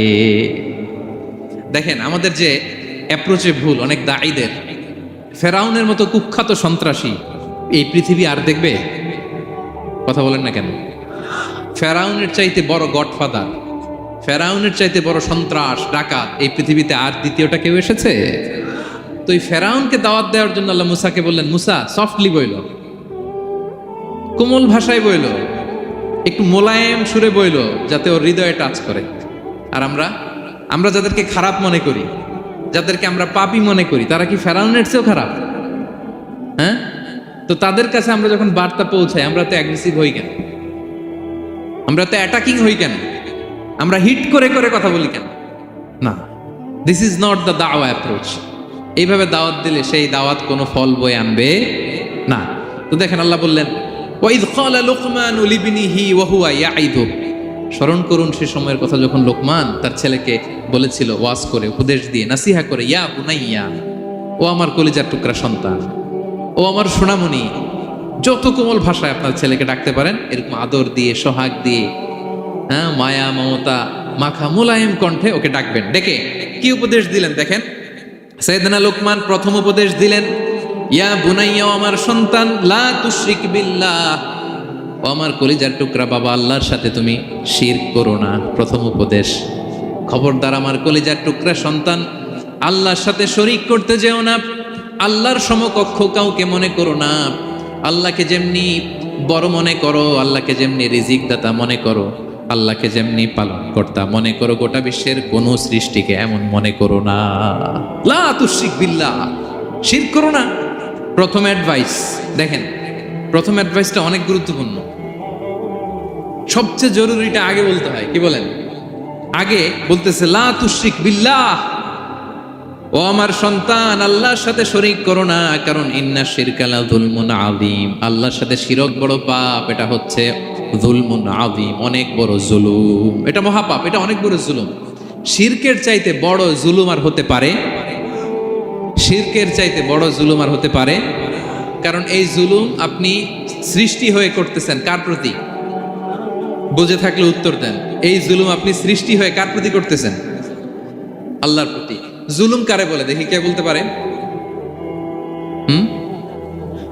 অত্যাচার আর মানুষের হক নষ্ট করা। মাশাআল্লাহ, অনেক চমৎকার, এটা জুলুম। তার মানে অধিকার নষ্ট করা। কি বলেন? অধিকার হরণ করা, এটা হচ্ছে জুলুম। ইনসাফ বিরোধী কাজ করা, এটা জুলুম। এই যে আল্লাহ তাআলা আমাদের সৃষ্টি করলেন, অস্তিত্বহীনতা থেকে তিনি আমাদের অস্তিত্ব দিলেন, আমাদেরকে রিজিক দিলেন, নেয়ামত দিয়ে আমাদেরকে ধন্য করলেন। তো আল্লাহ তাআলার অধিকার ছিল না যে তাকেই আমি সেজদা দিব? এটা তার অধিকার। এটা কার রাইট? আমরা হিউম্যান রাইটস নিয়ে কথা বলি, অ্যানিমাল রাইটস নিয়ে কথা বলি, উইমেন রাইটস নিয়ে কথা বলি। ইবাদতের অধিকারী তিনি, এটা তার অধিকার। তার জন্য আমরা সিজদায় লুটিয়ে পড়বো। তো এই সিজদা আপনি ওদিকে না দিয়ে যদি মাজারে দেন, আল্লাহর অধিকার নষ্ট করছেন না? কথা বলেন, এটা ইনসাফ হয়েছে? যিনি রিজিক দিল, যিনি সৃষ্টি করলো, যিনি নিয়ামত দিল, তার ইবাদত না করে আপনার মতো আরেকটা সৃষ্টির সামনে আপনি এরকম নমস্ত নমস্ত গান, এটা তার অধিকার হরণ হয়েছে না? এটা ইনসাফ বিরোধী হয়েছে না? এজন্য আল্লাহ বলেছেন ইন্না শিরকা লা যুলমুন আযীম। শিরকে সবচেয়ে বড় জুলুম বলার কারণ কি? কারণ আপনি সৃষ্টি হয়ে স্রষ্টার উপর জুলুম করেছেন। এর চেয়ে বড় জুলুম আর হতে পারে? এজন্য সাইয়েদনা লুকমান আলাইহিস সালাম বললেন, ইয়া বুনাইয়া লা তুশরিক বিল্লাহ, ও আমার কলিজার টুকরা সন্তান, খবরদার খবরদার, কশিন কালেও আল্লাহর সাথে শিরক করবে না। কারণ শিরক হলো সবচাইতে বড় জুলুম, সবচেয়ে বড় পাপ, সব পাপের বাপ। এর নাম হচ্ছে শিরক। এর চেয়ে বড় পাপ হতে পারে? পাপের জগতে যদি র্যাঙ্কিং করেন, নাম্বার ওয়ান সবাই নাম্বার ওয়ান।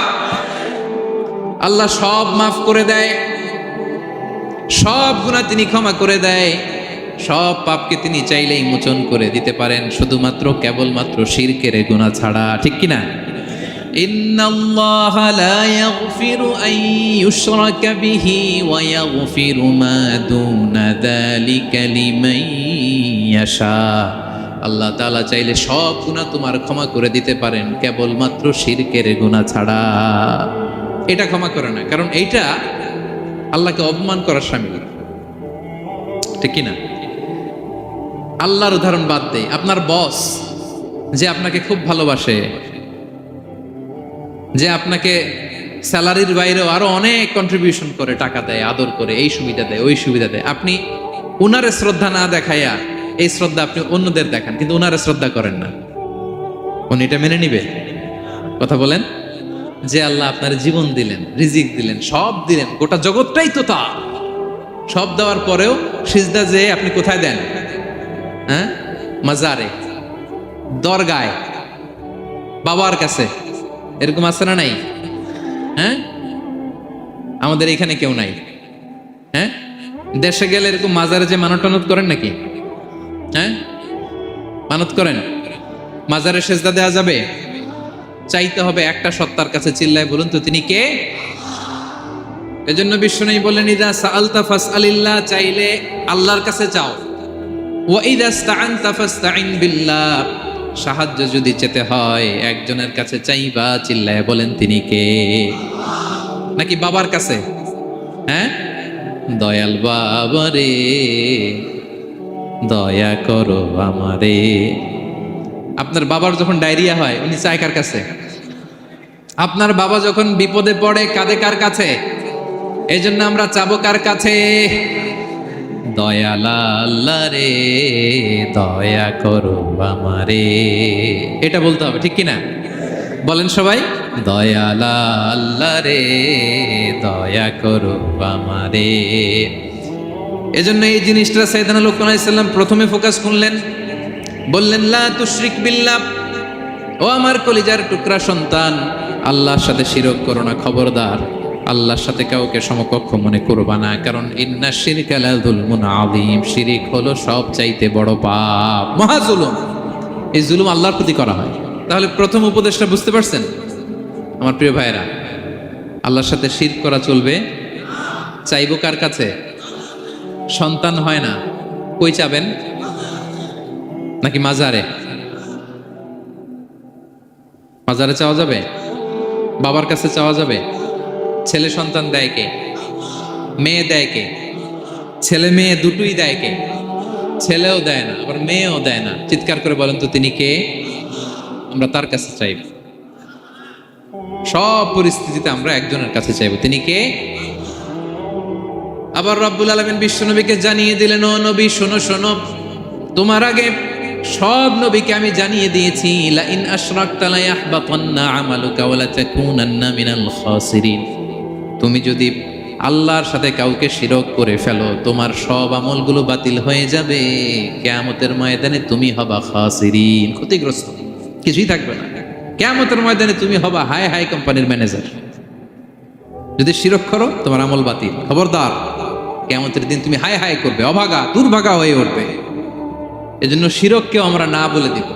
শিরকের সাথে আমাদের কোনো সম্পর্ক আছে? জোরে বলেন। গুরুত্বপূর্ণ পয়েন্ট, এজন্য ছেলেকে আগে বললো, বাবা খবরদার শিরক করো না।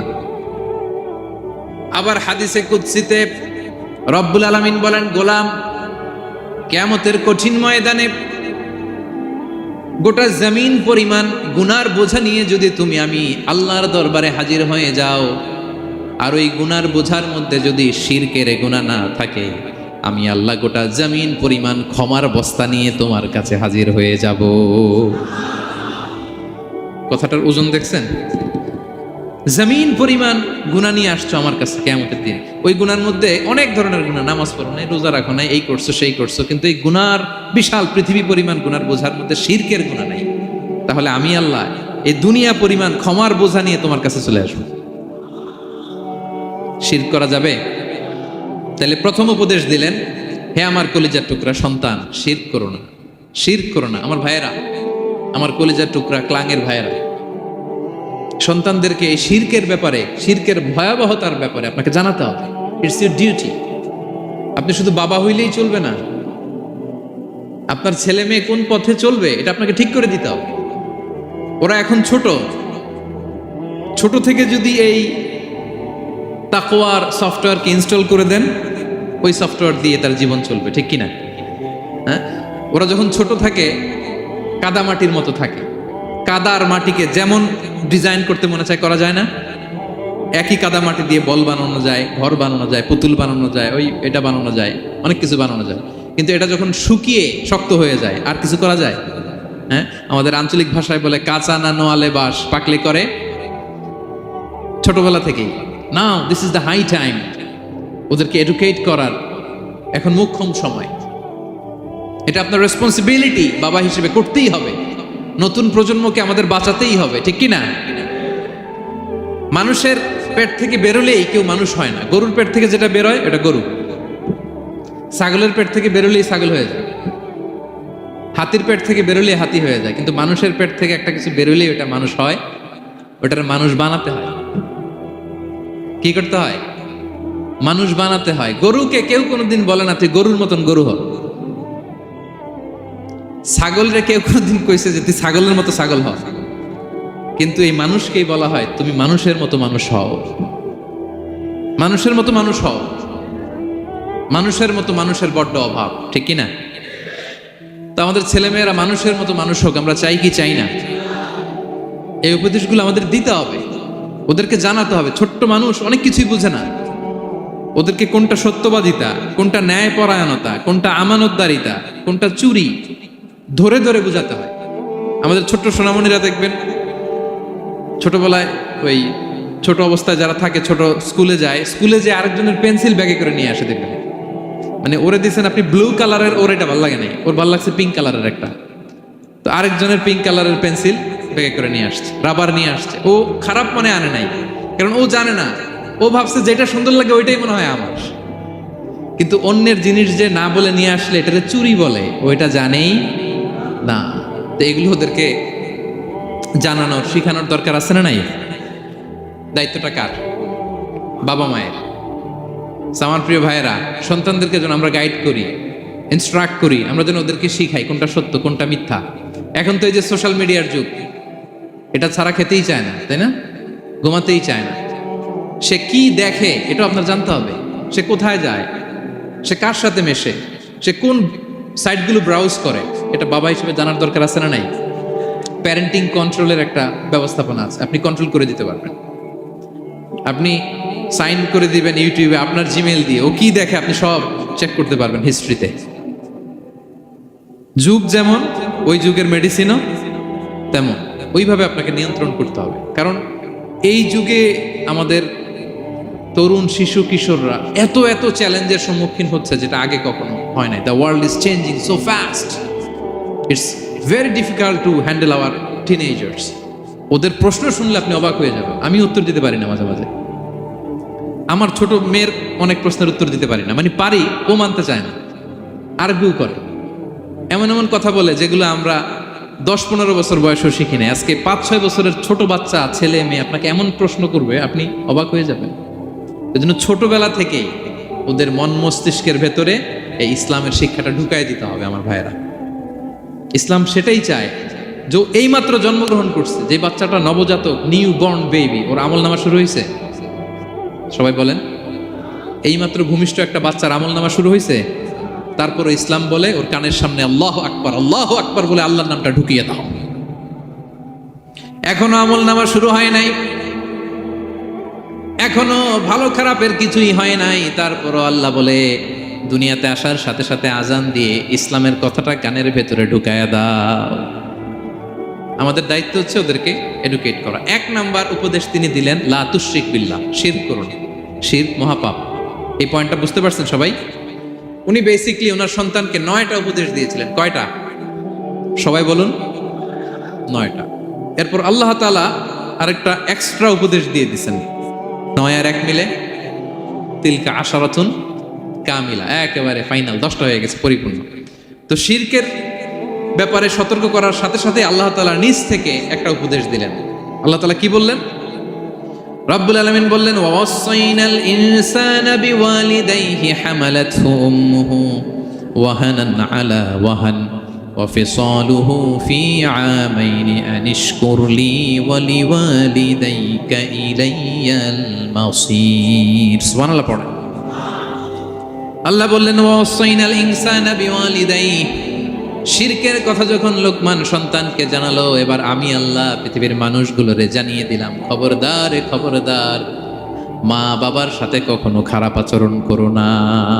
ওয়াসাইনাল ইনসান, মানুষকে আমি ওসিয়ত করলাম, রেকমেন্ড করলাম, ভার্ডিক্ট জারি করে দিলাম, বিওয়ালিদাই, মা বাবার ব্যাপারে তাদের সাথে সদাচরণ করবে। মা বাবার সাথে খারাপ আচরণ করা যাবে। জান্নাতে একটা দরজা আছে, নাম আল আব, বাবা, আর একটা আল উম, মা। যারা বাবা মার সাথে ভালো আচরণ করছে তারা ওইটা দিয়ে ঢুকবে। সুবহানাল্লাহ পড়েন। এক লোক বললেন, ইয়া রাসূলুল্লাহ, আমার মাকে কাঁধে করে কাবার চারদিকে ঘুরিয়েছি, তাওয়াফ করিয়েছি, প্রচন্ড রোদের মধ্যে আমার মাকে কাঁধে করে কাবার চারদিকে লাব্বাইক লাব্বাইক বলে অনেকবার ঘুরিয়েছি। ইয়া রাসূলুল্লাহ, আপনি আমাকে বলে দেন, ছোটবেলা যখন আমি আমার মায়ের বুকের দুধ খেয়েছি, ওই দুধের শোধটুকু আদায় হয়েছে কিনা? বিষ্ণুই বললেন, কি প্রশ্ন করলা তুমি? লাউ কাতাতা জিলদাক, তুমি যদি তোমার গায়ের চামড়া কেটে জুতা বানিয়ে দাও, চামড়াটা কেটে শুকিয়ে যদি জুতা বানিয়ে তোমার মায়ের পায়ের নিচে দিয়ে দাও, ছোটবেলায় মায়ের বুকের যে দুধ খেয়েছো, একটা দুধের 1 ঢোক দুধ খাওয়ার শোধ আদায় হবে না। 1 ঢোক যে দুধ খাইছো ওইটারই শোধ আদায় হবে। খবরদার খবরদার, বাবা মার ব্যাপারে সাবধান। বিশেষ করে মায়ের সাথে, দুজনের কথাই আল্লাহ প্রথমে বললেন, এরপরে বললেন বিশেষ করে মায়ের সাথে, কারণ হামালাতহু উম্মুহু, বাবা তোমারে পেটে ধরে নাই, পেটে ধরেছে কে? ওয়াহানান আলা ওয়াহান, 10 মাস 10 দিন বোঝার পরের বোঝা, যন্ত্রণার পরে যন্ত্রণা বাবা সহ্য করে নাই, করেছে কে? এত বড় একটা পেট হয়ে গেছিল, জানেন তো? হ্যাঁ, আল্লাহ। এই পেটটা নিয়ে বারবার কিচেনে যাওয়া লাগছে, এটা নিয়ে টয়লেট করে, এটা নিয়ে গোসল করে, ঘুমাতে পারে না, শুইলে উঠতে পারে না, উঠলে বসতে পারে না। 1 দিন 2 দিন, 1 সপ্তাহ 2 সপ্তাহ, 10 মাস 10 দিন আমার মাকে এই কষ্ট দিয়েছি। মায়ের কলিজার মাঝখানে লাথি মেরে দুনিয়াতে এসেছে। এরপর আল্লাহ বললেন ওয়া ফিসালুহু ফি আমাইন, এখানেই শেষ নয়, দুধ ছাড়াতে লেগেছে 2 বছর। কয় বছর? ওগো মা তুমি এই ধরনের শ্রেষ্ঠ নেয়ামত, তোমারই পদ তলে রয়েছে জান্নাত। ওগো মা তুমি এই ধরনের শ্রেষ্ঠ নেয়ামত, তোমারই পদ তলে রয়েছে জান্নাত। ঠিক কিনা? দেখেন আল্লাহ মর্যাদা কোথায় বাড়াল। আমাদের দুনিয়ার পুরুষ মানুষদের পায়ের নিচে থাকে জুতা, জুতার নিচে বালু, কার্পেট কিংবা ফ্লোর। আর আল্লাহ বলে দুনিয়ার এক একটা মায়ের পায়ের নিচে আমি জান্নাত দিয়ে রেখেছি। এই পৃথিবীটারে 100 বার বিক্রি করলে জান্নাতের একটা চেয়ারের দাম হবে? বুঝে শুনে উত্তর দিবেন। এই পৃথিবীটাকে, পৃথিবীর যে সম্পদ, এটা এস্টিমেশন করে, হ্যাঁ, 1000 বার বিক্রি করলে যে দামটা হবে, ওই দাম দিয়ে জান্নাতের একটা চেয়ারের দাম হবে?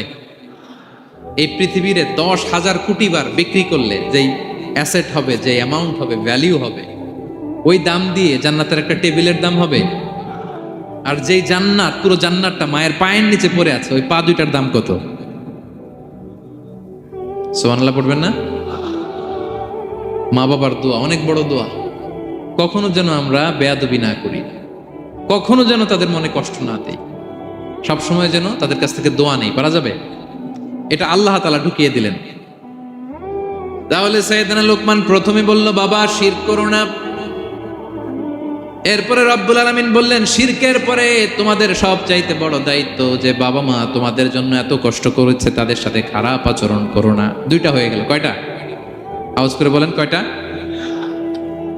3 নম্বরে সাইয়েদনা লোকমান আলাইহিস সালাম ছেলেকে বললেন, ইয়া বুনাইয়া ইন্নাহা ইন তাকু মিসকালা হাববাতিন মিন খারদালিন ফাতাকুম ফি সখরাতিন আও ফিস সামাওয়াতি আও ফিল আরদি ইয়াতি বিহাল্লাহ ইন্নাল্লাহা লাতীফুন খাবীর। 3 নম্বরে সাইয়েদনা লোকমান বললেন, বাবা সরিষার দানা পরিমাণ কোনো ভালো কাজ যদি তুমি করো কিংবা খারাপ কাজ যদি তুমি করো, সেটা যদি মাউন্ট এভারেস্টের উপরে উঠে করো কোনো খারাপ কাজ, আও ফিস সামাওয়াতি মহাশূন্যে যে যদি করো, আও ফিল আরদে জমিনের অতল গহ্বরে কোনো সুড়ঙ্গ বানিয়ে সেখানেও যে যদি কোনো পাপ করো, ইয়াতি বিহাল্লাহ সেটাও আল্লাহ নিয়ে আসবে। সাইয়েদনা লোকমান আলাইহিস সালাম ওনার ছেলেকে কিছু অ্যাডভাইস করেছিলেন, উপদেশ। বাবা হিসেবে আমরা আমাদের ছেলেমেয়েদের অ্যাডভাইস করি না? তো উনি ওনার সন্তানকে অ্যাডভাইস করেছিলেন। আর এই অ্যাডভাইসগুলো আল্লাহ তাআলার এত ভালো লেগেছে, এত ভালো লেগেছে যে আল্লাহ তাআলা কোরআনের মধ্যে সরাসরি তুলে ধরেছেন। তার মানে আল্লাহ তাআলা বুঝাতে চান আমরাও যেন আমাদের সন্তানদেরকে এই অ্যাডভাইসগুলো করি। এবং আপনি অবাক হবেন, আমরা যখন তাফসিরের ইনডেপথ তাফসিরে যাব, ভিতরে ঢুকবো, আপনি অবাক হবেন যে 3000 বছর আগের সেই উপদেশমালা কিভাবে মডার্ন টাইমের সাথে এত প্রাসঙ্গিক হতে পারে। আজ থেকে প্রায় 3000 বছর আগের piece of advises, 3000 years back in the history। এত আগের উপদেশ, দেখবেন যে মনে হচ্ছে বর্তমান সময়ের জন্য এই উপদেশগুলো আল্লাহ ধরে ধরে কোরআনে তুলে ধরেছেন।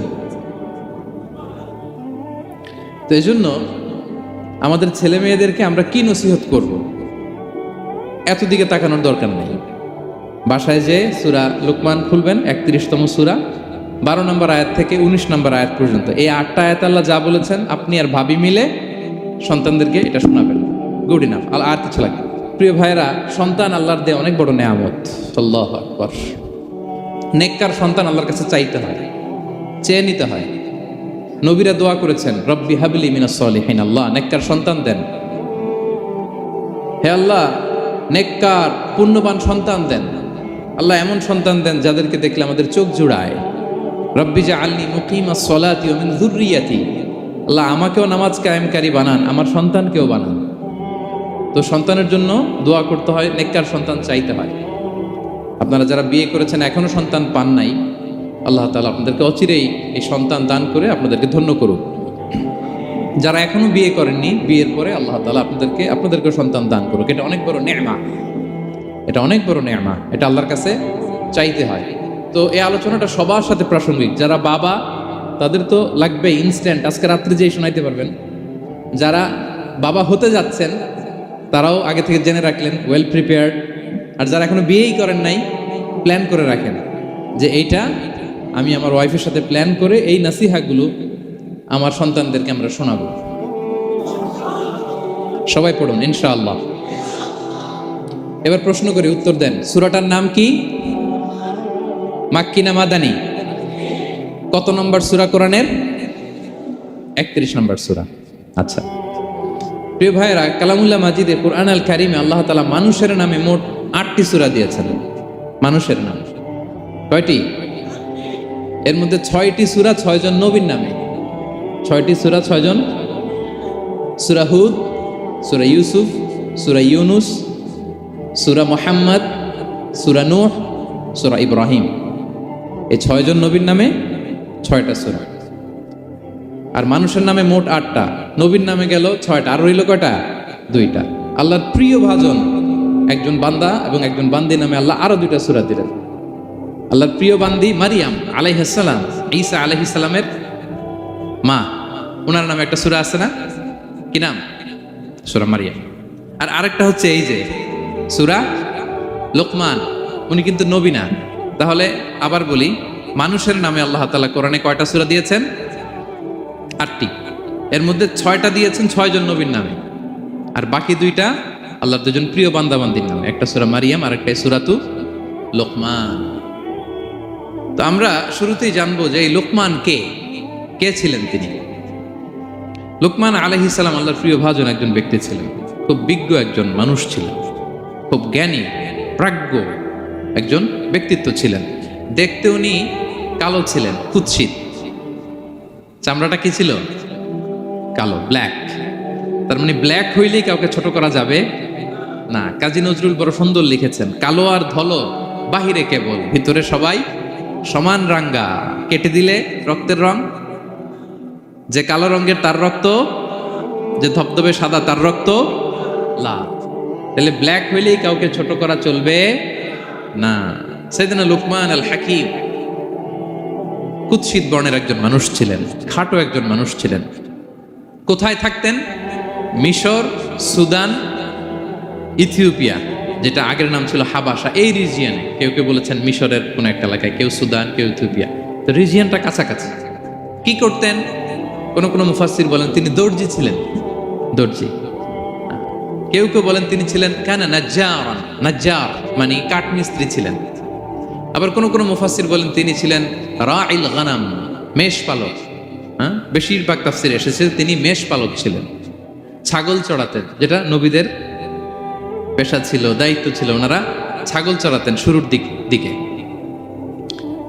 তো লোকমান হাকিম তিনিও ছাগল চড়াতেন এবং তিনি দাস ছিলেন, মুক্ত জীবন তার ছিল না।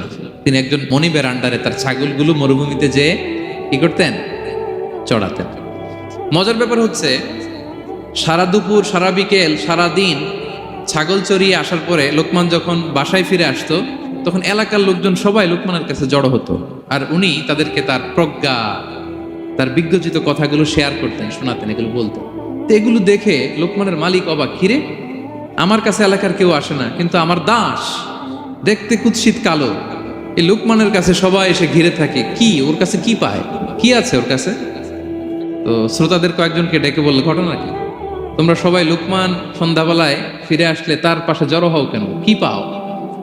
তো তারা বলল, আপনার দাস লোকমান, এটা সে সাধারণ কোনো মানুষ নয়, সে অসাধারণ মানুষ। সে এমন কথা বলে, এগুলো শুনলে জীবন পাল্টে যায়। সুবহানাল্লাহ বিহামদিহি। মালিক বলে, ঘটনা কি? আমি ওর মালিক, কই কোনোদিন তো এরকম ওর সাথে কোনো কনভারসেশনে যাই নাই, কথা হয় নাই, আমি তো শুনি নাই, দেখি আজকে চেক করে দেখি কি ওর এত বিজ্ঞতা, এত জ্ঞান, এত প্রাজ্ঞতা কিসের, দেখি। তো আজকে সন্ধ্যাবেলায় ফিরছে, উনি বলতেছি, ইয়া লোকমান ইযবাহ লানা শাতান, একটা ছাগল জবাই করো, ওয়া আখরিজ মিনহা আতিয়াবা মুদগাতাইন, এবার এই ছাগলের সবচেয়ে শ্রেষ্ঠ 2টা অঙ্গ কেটে নিয়ে আসো, যাও। ফা আখরাজাল লিসান ওয়াল কলব, লোকমান যে ছাগল জবাই করে, ছাগলের জিহ্বাটা আর কলব, হার্ট, এই 2টা কেটে নিয়ে আসছে, বলছে এই 2টা শ্রেষ্ঠ। বলছে আচ্ছা ঠিক আছে। মালিক আবার বললো, ওয়াযবাহ লানা শাতান উখরা ইয়া লোকমান, যাও আরেকটা জবাই করো, ওয়া আখরিজ মিনহা আখবাসা মুদগাতাইন, এবার সবচেয়ে নিকৃষ্ট 2টা অঙ্গ ছাগলের কেটে নিয়ে আসো, যাও দেখি।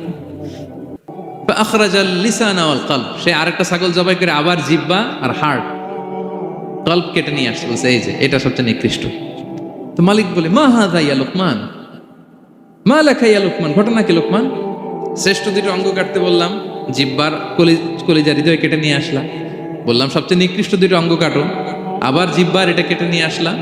তো লোকমান বলতেছে জিহ্বা আর হৃদয় যদি শ্রেষ্ঠ হয়, কলব যদি শ্রেষ্ঠ হয়, এর চেয়ে শ্রেষ্ঠ অঙ্গ আর হতে পারে না। আর জিহ্বা আর কলব যদি খারাপ হয়, মানুষের মুখ আর হৃদয় যদি খারাপ হয়, এর চেয়ে নিকৃষ্ট অঙ্গ আর হতে পারে না। সে তো অবাক, তাই তো? সে চিন্তা করে দেখে, তাই তো, এই মুখ দিয়ে মানুষ ভালো কথা বলে, সত্যের পায়গাম পৌঁছায়, মানুষের কল্যাণের জন্য ডাকে, জিকির করে, তাসবিহ পড়ে, কোরআন তেলাওয়াত করে, তখন তো এই জিহ্বা শ্রেষ্ঠ। আবার এই জিহ্বা দিয়ে যখন সে সমালোচনা করে, গীবত করে, শেখায়াত করে, অন্যকে গালি দেয়, কটু কথা বলে, তখন তো এই জিহ্বাটাই নিকৃষ্ট, ঠিক কিনা? আবার এই হৃদয় দিয়ে, এখানে সিনায় যখন আল্লাহর জিকির বসায়, এই হৃদয় দিয়ে মানুষের কল্যাণের কথা চিন্তা করে, সত্যের কথা চিন্তা করে, তখন তো এটা সবচেয়ে ভালো। আবার এই হৃদয়ে যদি অন্যের ব্যাপারে হিংসা পুষে রাখে, এই হৃদয়ে যদি সে নিজের ব্যাপারে হাই স্টিম, অহংকার পুষে রাখে, তাইলে হৃদয়ের চেয়ে খারাপ অঙ্গার হতে পারে? মালিক অবাক হয়ে গেল, তাই তো লোকমান, আসলেই তুমি অনেক প্রাজ্ঞ, অনেক বিজ্ঞ, যাও, তোমাকে আমি আর এই বন্দিত্বের মধ্যে আটকে রাখতে চাই না, তোমাকে আমি এই ভালো কথাগুলো গণমানুষের কাছে পৌঁছে দেওয়ার জন্য আজ থেকে তোমাকে লোকমান আমি আজাদ করে দিলাম। মুক্ত জীবন পেয়ে মুক্ত বিহঙ্গের মতো তিনি উড়ে বেড়াতে লাগলেন, আর মানুষের কাছে তার এই প্রাজ্ঞ বিজ্ঞচিত কথাগুলো তিনি ছড়াতে লাগলেন। তো তিনি তার সন্তানকে ডেকে বলেছিলেন, কিছু উপদেশ দিয়েছিলেন ডেকে, যে বাবা এটা করো, এটা করো, এটা করো, এটা করো না। এই তার সন্তানকে এই উপদেশগুলো তিনি যে দিলেন, আল্লাহ তাআলার কাছে এত ভালো লেগেছে, এতই চমৎকার এবং পারফেক্ট মনে হয়েছে, আল্লাহ তাআলা কিয়ামত পর্যন্ত গোটা বিশ্বের সব বাবারা মায়েরা যেন তাদের সন্তানদেরকে এই উপদেশ দিতে পারে, হুবহু লিটারালি ওই কথাগুলো আল্লাহ তাআলা কোরআনের মধ্যে তুলে দিয়েছেন। আজকের সূরা লোকমানের দ্বিতীয় রুকুতে মূলত এই তাফসীরটাই আপনাদেরকে শোনাবো। তো কোন প্লট, কোন স্লট আজকে আলোচনা হবে, সবার কাছে ক্লিয়ার? হ্যাঁ, আগ্রহ জাগছে, জানার ব্যাপারে আগ্রহ জাগছে? আচ্ছা, আসুন আমরা মহাবিশ্বের মহাগ্রন্থ আল কোরআন আল কারীম থেকে সরাসরি আলোচনা শুরু করি। আমরা আউযু বিল্লাহ দিয়ে শুরু করি, সবাই পড়ুন, আউযু বিল্লাহি মিনাশ শাইতানির রাজীম, বিসমিল্লাহির রহমানির রহিম। ولقد آتينا لقمان الحكمة أن اشكر لله ومن يشكر فإنما يشكر لنفسه ومن كفر فإن الله غني حميد। সুবহান আল্লাহ পড়েন।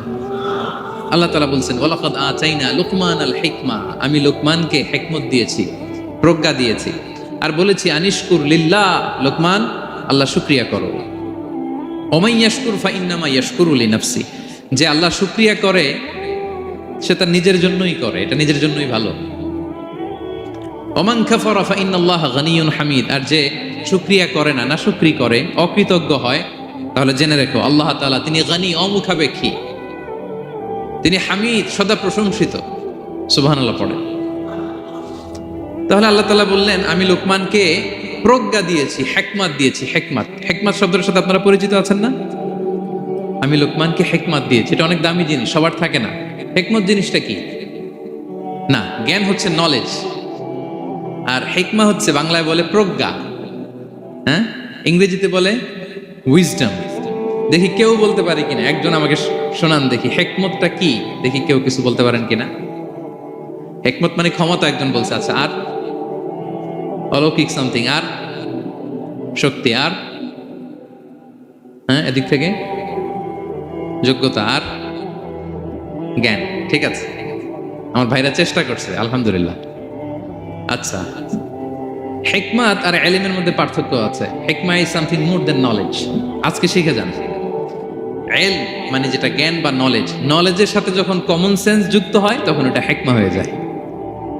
সুবহানাল্লাহ কইতে পারলেন না? নলেজ, নলেজ আর common sense, I repeat, knowledge আর কমন সেন্স ইকুয়াল টু হিকমা বা উইজডম। শুধু জ্ঞান থাকলেই হয় না, জ্ঞানটা কিভাবে আপনি অ্যাপ্রোচ করবেন, প্রচার করবেন, প্রেজেন্টেশন করবেন, উপস্থাপন করবেন, এটা জানার দরকার আছে না নাই? অনেকের অনেক জ্ঞান আছে কিন্তু কিভাবে বলতে হয়, কতটুকু বলতে হয় এটা জানে না, তাই না? তাহলে জ্ঞানকে কাজে লাগানোর যে মেকানিজম, যে কর্মকৌশল, এটার নাম হিকমা। আল্লাহ বলেছেন হিকমতের সাথে দাওয়াত দাও, উদউ ইলা সাবিলি রাব্বিকা বিল হিকমা, হিকমতের সাথে দাওয়াত দাও। নামাজ পড়া ফরজ, সবাই জানি না আমরা? এটারে বলে ইলম। কিন্তু নামাজটা কিভাবে পড়তে হয়, রুকু কেমনে দিতে হয়, সেজদা কেমনে করতে হয়, সালাম ফিরায় কিভাবে এটা এক্সিট করতে হয়, এই পুরো মেকানিজমটা জানার নাম হিকমা। তাহলে knowledge plus common sense equal to হিকমা। জ্ঞান আর কমন সেন্স একসাথে যদি হয় এটা উইজডম বা প্রজ্ঞা হিসেবে রিফ্লেক্ট করে। বুঝতে পারছেন? আল্লাহ বললেন আমি লোকমানকে প্রজ্ঞা দিয়েছি। হ্যাঁ, ওমাই ইউতাল হিকমাতা ফাকাদ উতিয়া খায়রান কাসীরা, আর যাকে আমি প্রজ্ঞা দিয়েছি তাকে আমি অনেক কিছু দিয়েছি। সুবহানাল্লাহ পড়া। আল্লাহ তাআলা যেন আমাদেরকে প্রজ্ঞা দিয়ে ধন্য করে, আমরাও যেন হিকমতের অধিকারী হতে পারি। আল্লাহ তুমি তৌফিক দান করো। তাই জন্য আল্লাহ বললেন ওয়ালাকাদ আতাইনা লুকমানাল হিকমাতা আনিশকুর লিল্লাহ ওয়া মান ইয়াশকুর ফাইন্নামা ইয়াশকুরু লিনাফসি। আমি লোকমানকে হিকমা দিয়েছি মানে প্রজ্ঞা দিয়েছি, আর বলেছি আমি আল্লাহর শুকরিয়া করো। যে শুকরিয়া করে সে তার নিজের জন্যই করে, যে কুফরি করে অকৃতজ্ঞ হয় জেনে রেখো আমি আল্লাহ গানিয়ুন হামিদ। আমি গানি, অমুখাপেক্ষী, হামিদ, সপ্রশংসিত। আল্লাহ লোকমানকে বললেন আনিশকুর লিল্লাহ, আল্লাহর জন্য শুকরিয়া করো। শুকরিয়া যে করে সে তার নিজের জন্যই করে, এখানে আল্লাহর কিছু হয় না।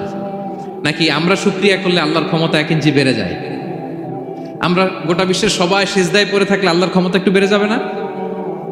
পারবে? আর আমরা সবাই যদি সবচাইতে পাপী হয়ে যাই আল্লাহর ক্ষমতা কমে যাবে না? কমবে?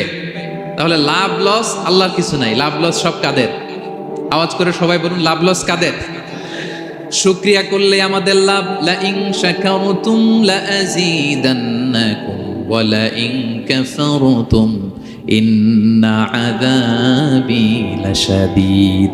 আল্লাহ বলেন যদি তোমরা শুকরিয়া করো নিয়ামত বাড়িয়ে দেব, আর যদি কুফরি করো জেনে রেখো আমার আযাব, আমার পানিশমেন্ট, আমার শাস্তি বড় কড়া।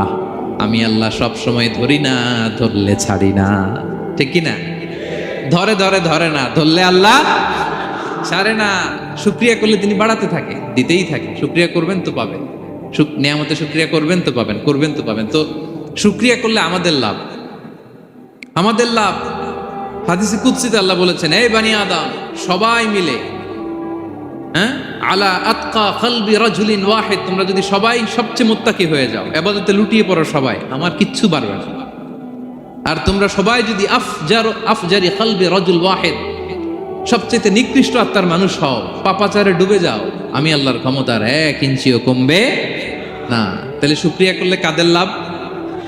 সেটাই আল্লাহ বললেন শুকরিয়া করলে তোমাদের লাভ। ওমান কাফারা ফাইন্নাল্লাহা গানিয়ুন হামিদ। তিনি অমুখাপেক্ষী, অমুখাপেক্ষী, তিনি কারো কাছে ঠেকা না, কিন্তু আমরা তার কাছে ঠেকা। ঠিক কিনা?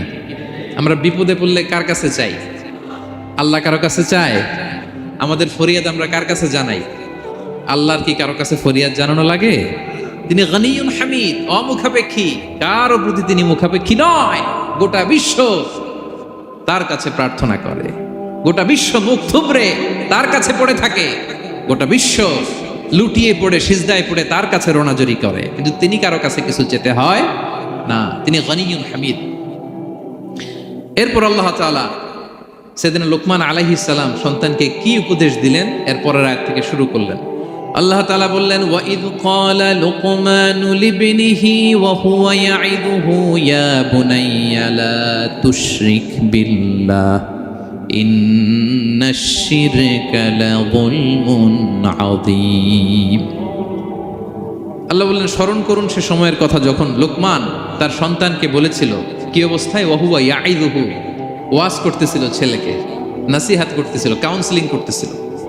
ফ্যামিলিতে এটা খুব জরুরি, নাসিহা করা, একে অপরকে উপদেশ দেয়া। কারণ আর দিন ও নাসিহা, দিন মানেই কল্যাণ কামনা করা, দিন মানেই অন্যকে কি দেয়া? উপদেশ দেয়া, নাসিহা দেয়া। এটা যেন আমরা দেই। এজন্য ফ্যামিলি কাউন্সেলিংটা জরুরি। নিজেই হুট করে সব সিদ্ধান্ত নেবেন না, আপনার স্ত্রীর সাথে পরামর্শ করুন, আপনার সন্তানদের সাথে পরামর্শ করুন। দেখেন সাইয়েদনা ইব্রাহিম আলাইহিস সালাম তিনি স্বপ্নে দেখলেন তিনি ইসমাইলকে জবাই করতেছে। এটা দেখেই ডিরেক্টলি জবাই করতে উদ্যত হলেন না, তিনি ছেলেকে বললেন ফানজুর মাযা তারা ইন্নী রাআইতু ফিল মানামি আন্নী আযবাহুক। ইসমাইল, আমি স্বপ্নে দেখেছি যে আমি তোমাকে কি করছি, জবাই করছি। ফানজুর মাযা তারা, what's your opinion about it, what do you think about it. এবার বলো তোমার অপিনিয়ন কি, তুমি কি ভাবছো, আমি দেখেছি তোমাকে জবাই করছি, তোমার অপিনিয়ন বলো। দেখেন যেমন বাবা তেমন ছেলে, বাপ কা বেটা সিপাহী কা ঘোড়া কুছ না হতো থোড়া থোড়া, সুবহানাল্লাহ বিহামদি। যেমন বাবা তেমন ছেলে। ছেলে বলে ইয়া আবাতি ফাআল মা তুমার, বাবা আপনি যা দেখেছেন তাই করেন। সাতাজিদুনি ইনশাআল্লাহু মিনাস সাবিরিন, আপনি অচিরে আমাকে ধৈর্যশীলদের অন্তর্ভুক্ত পাবেন। আল্লাহু আকবার। বাবা আপনি ভয় পাবেন না, বিচলিত হবেন না, আমার কারণে আপনি আল্লাহর কাছে লজ্জিত হবেন না, আপনি যেমনটি দেখেছেন তেমনটি করুন, ভয় পাবেন না, অচিরেই আপনি আমাকে ধৈর্যশীলদের অন্তর্ভুক্ত পাবে। যেমন বাবা তেমন ছেলে, ঠিক তেমন রেসপন্স, ঠিক তেমন উত্তর। সাথে সাথে বললেন বাবা আপনি ভয় পাবেন না, করুন। তো দেখেন আল্লাহর নবী ইব্রাহিম আলাইহিস সালাম স্বপ্নে যেটা দেখেছেন আল্লাহর পক্ষ থেকে এসেছে, চাইলেই তো ছুরি চালাতে পারতেন, চালিয়েছেন? কি করছেন? পরামর্শ করেছেন, কাউন্সিলিং করেছেন। ফ্যামিলি কাউন্সিলিংটা খুবই জরুরি। This is the first and foremost reminder tonight. আজকের তাফসীর থেকে প্রথম রিমাইন্ডার এটা যে বাসায় আমরা কাউন্সিলিং করব, বড় কোনো সিদ্ধান্ত নিতে গেলে পরামর্শ করব, যেমনটি নবী আলাইহিস সালাম ওনারা করেছেন, ঠিক কিনা? তাহলে সাইয়েদনা লুকমান আলাইহিস সালাম ছেলেকে উপদেশ দিচ্ছেন, আর উপদেশের ভাষা হতে হবে কোমল। দেখেন এখানে আল্লাহ তাআলা যেটা ব্যবহার করেছেন ইয়া বুনাইয়া, যারা আরবি জানেন, বুনাইয়া শব্দটা কিন্তু সাধারণ শব্দ না। হ্যাঁ, ইবনুন থেকে বুনাই মানে খুব আদর করে ছোট্ট বাচ্চাকে আমরা যেটা ডাকি, ও আমার কলিজার টুকরা সন্তান, ও আমার সোনামণি, হ্যাঁ, ও আমার ছোট্ট মণি, ও আমার বাজান, হ্যাঁ, ও আমার আব্বু। আর কি বলেন ছেলেমেয়েদেরকে আপনি? সায়া। কি এটার মানে কি? হ্যাঁ, ইংরেজিতে বললে ডার্লিং। আর ঠিক আছে, ডার্লিং কিন্তু সবাইরে বলা যায়, মানে যাকে আপনি লাভ করেন, ভালোবাসেন, আপনার ছেলেকে ডার্লিং বলতে পারেন, মেয়েকে বলতে পারেন, আপনার ওয়াইফকে বলতে পারেন, অন্য আবার অন্যান্য নারীদেরকে বলা যাবে না, স্ত্রী পর্যন্ত, হ্যাঁ, কাছের যারা এদেরকে। তো মালয়েশিয়ান ভাষা তো আমি জানি না, মালয়েশিয়াতে যেটা বলে ওইটা দিয়ে ডাকবেন, খুব সোহাগ দিয়ে, আদর দিয়ে, কারণ নাসিহাতের ভাষা খুব কোমল হতে হয়। যে নাসিহাত হৃদয় নিংড়ানো মমতা দিয়ে বেরোয়, ওই নাসিহাত অন্যের হৃদয়ে যে টাচ করে। কথা বুঝতে পেরেছেন? যেটা হৃদয় নিংড়ানো ভালোবাসা থেকে বেরোয় নাসিহাত, সেটা আপনার ছেলের হৃদয়ে যে টাচ করবে, ক্লিক করবে। আর যদি রেগে মেগে আগুন হয়ে ওরে ধরেন, নামাজ পড়লি না কেন, এটা করলি কেন, এমনটা হইলো কেন, ও শুনবে? শুনবে না, বিগড়ে যাবে। দেখেন সাইয়েদনা মূসা আলাইহিস সালাম এবং সাইয়েদনা হারুন আলাইহিস সালাম দুজন মিলে যখন ফেরাউনকে দাওয়াত দিতে যাবেন, আল্লাহ বললেন মূসা তোমার মেজাজ কিন্তু গরম, এই গরম মেজাজ নিয়ে ফেরাউনের দাওয়াত দিলে হবে? রব্বুল আলামিন বললেন মূসা তোমার মেজাজ বড্ড গরম, কিন্তু তোমার জিহ্বাটা দিয়েছি আমি নরম, এই নরম জিহ্বা দিয়ে ফেরাউনের দরবারে যেয়ে যখন দাঁড়াবা, ফাকুলা লাহু কাওলান লাইয়িনান লাআল্লাহু ইয়াতাযাক্কারু আও ইয়াখশা। সুবহানাল্লাহ পড়েন। ফাকুলা লাহু কাওলান লাইয়িনা, সফট ল্যাঙ্গুয়েজ ইউজ করবা, কোমল ভাষায় দাওয়াত দিবা, নরম ভাষায় সফট করে কোমল করে ভদ্র করে ফেরাউনের কাছে প্রেজেন্টেশন দিবা। হতে পারে তোমার এই সুন্দর প্রেজেন্টেশনের কারণে ফেরাউন দাওয়াত কবুল করে নিতে পারে। দেখেন আমাদের যে অ্যাপ্রোচে ভুল অনেক দাঈদের, ফেরাউনের মতো কুখ্যাত সন্ত্রাসী এই পৃথিবী আর দেখবে? কথা বলেন না কেন? ফেরাউনের চাইতে বড় গডফাদার, ফেরাউনের চাইতে বড় সন্ত্রাস ডাকাত এই পৃথিবীতে আর দ্বিতীয়টা কেউ এসেছে? তো এই ফেরাউনকে দাওয়াত দেওয়ার জন্য আল্লাহ মুসাকে বললেন মুসা সফটলি বইল, কোমল ভাষায় বইল, একটু মোলায়েম সুরে বইল, যাতে ওর হৃদয়ে টাচ করে। আর আমরা যাদেরকে খারাপ মনে করি, যাদেরকে আমরা পাপী মনে করি, তারা কি ফেরাউনের চেয়েও খারাপ? হ্যাঁ, তো তাদের কাছে আমরা যখন বার্তা পৌঁছাই আমরা তো অ্যাগ্রেসিভ হই কেন, আমরা তো অ্যাটাকিং হই কেন? আমরা হিট করে করে কথা বলি কেন? না, দিস ইজ নট দ্য দাওয়া অ্যাপ্রোচ। এইভাবে দাওয়াত দিলে সেই দাওয়াত কোনো ফল বয়ে আনবে না। তো দেখেন আল্লাহ বললেন, ওয়াইদ ক্বালা লুকমানু লিবনিহি ওয়া হুয়া ইয়াইদু। স্মরণ করুন সে সময়ের কথা যখন লোকমান তার ছেলেকে বলেছিল ওয়াজ করে, উপদেশ দিয়ে, নাসিহা করে, ইয়া বুনাইয়া, ও আমার কলিজার টুকরা সন্তান, ও আমার সোনামণি। যত কোমল ভাষায় আপনার ছেলেকে ডাকতে পারেন, এরকম আদর দিয়ে, সোহাগ দিয়ে, হ্যাঁ, মায়া মমতা মাখা মোলায়েম কণ্ঠে ওকে ডাকবেন। ডেকে কি উপদেশ দিলেন দেখেন। সাইয়েদনা লোকমান প্রথম উপদেশ দিলেন, ইয়া বুনাইয়া, আমার সন্তান, লা তুশরিক বিল্লাহ, ও আমার কলিজার টুকরা বাবা, আল্লাহর সাথে তুমি শিরক করো না। প্রথম উপদেশ, খবরদার আমার কলিজার টুকরা সন্তান, আল্লাহর সাথে শরিক করতে যেও না। আল্লাহর সমকক্ষ কাউকে মনে করো না। আল্লাহকে যেমনি বড় মনে করো, আল্লাহকে যেমনি রিজিক দাতা মনে করো, আল্লাহকে যেমনি পালন কর্তা মনে করো, গোটা বিশ্বের কোন সৃষ্টিকে এমন মনে করো না। লা তুশরিক বিল্লাহ, শিরক করো না। প্রথম অ্যাডভাইস দেখেন, প্রথম অ্যাডভাইসটা অনেক গুরুত্বপূর্ণ। সবচেয়ে জরুরিটা আগে বলতে হয়। কি বলেন?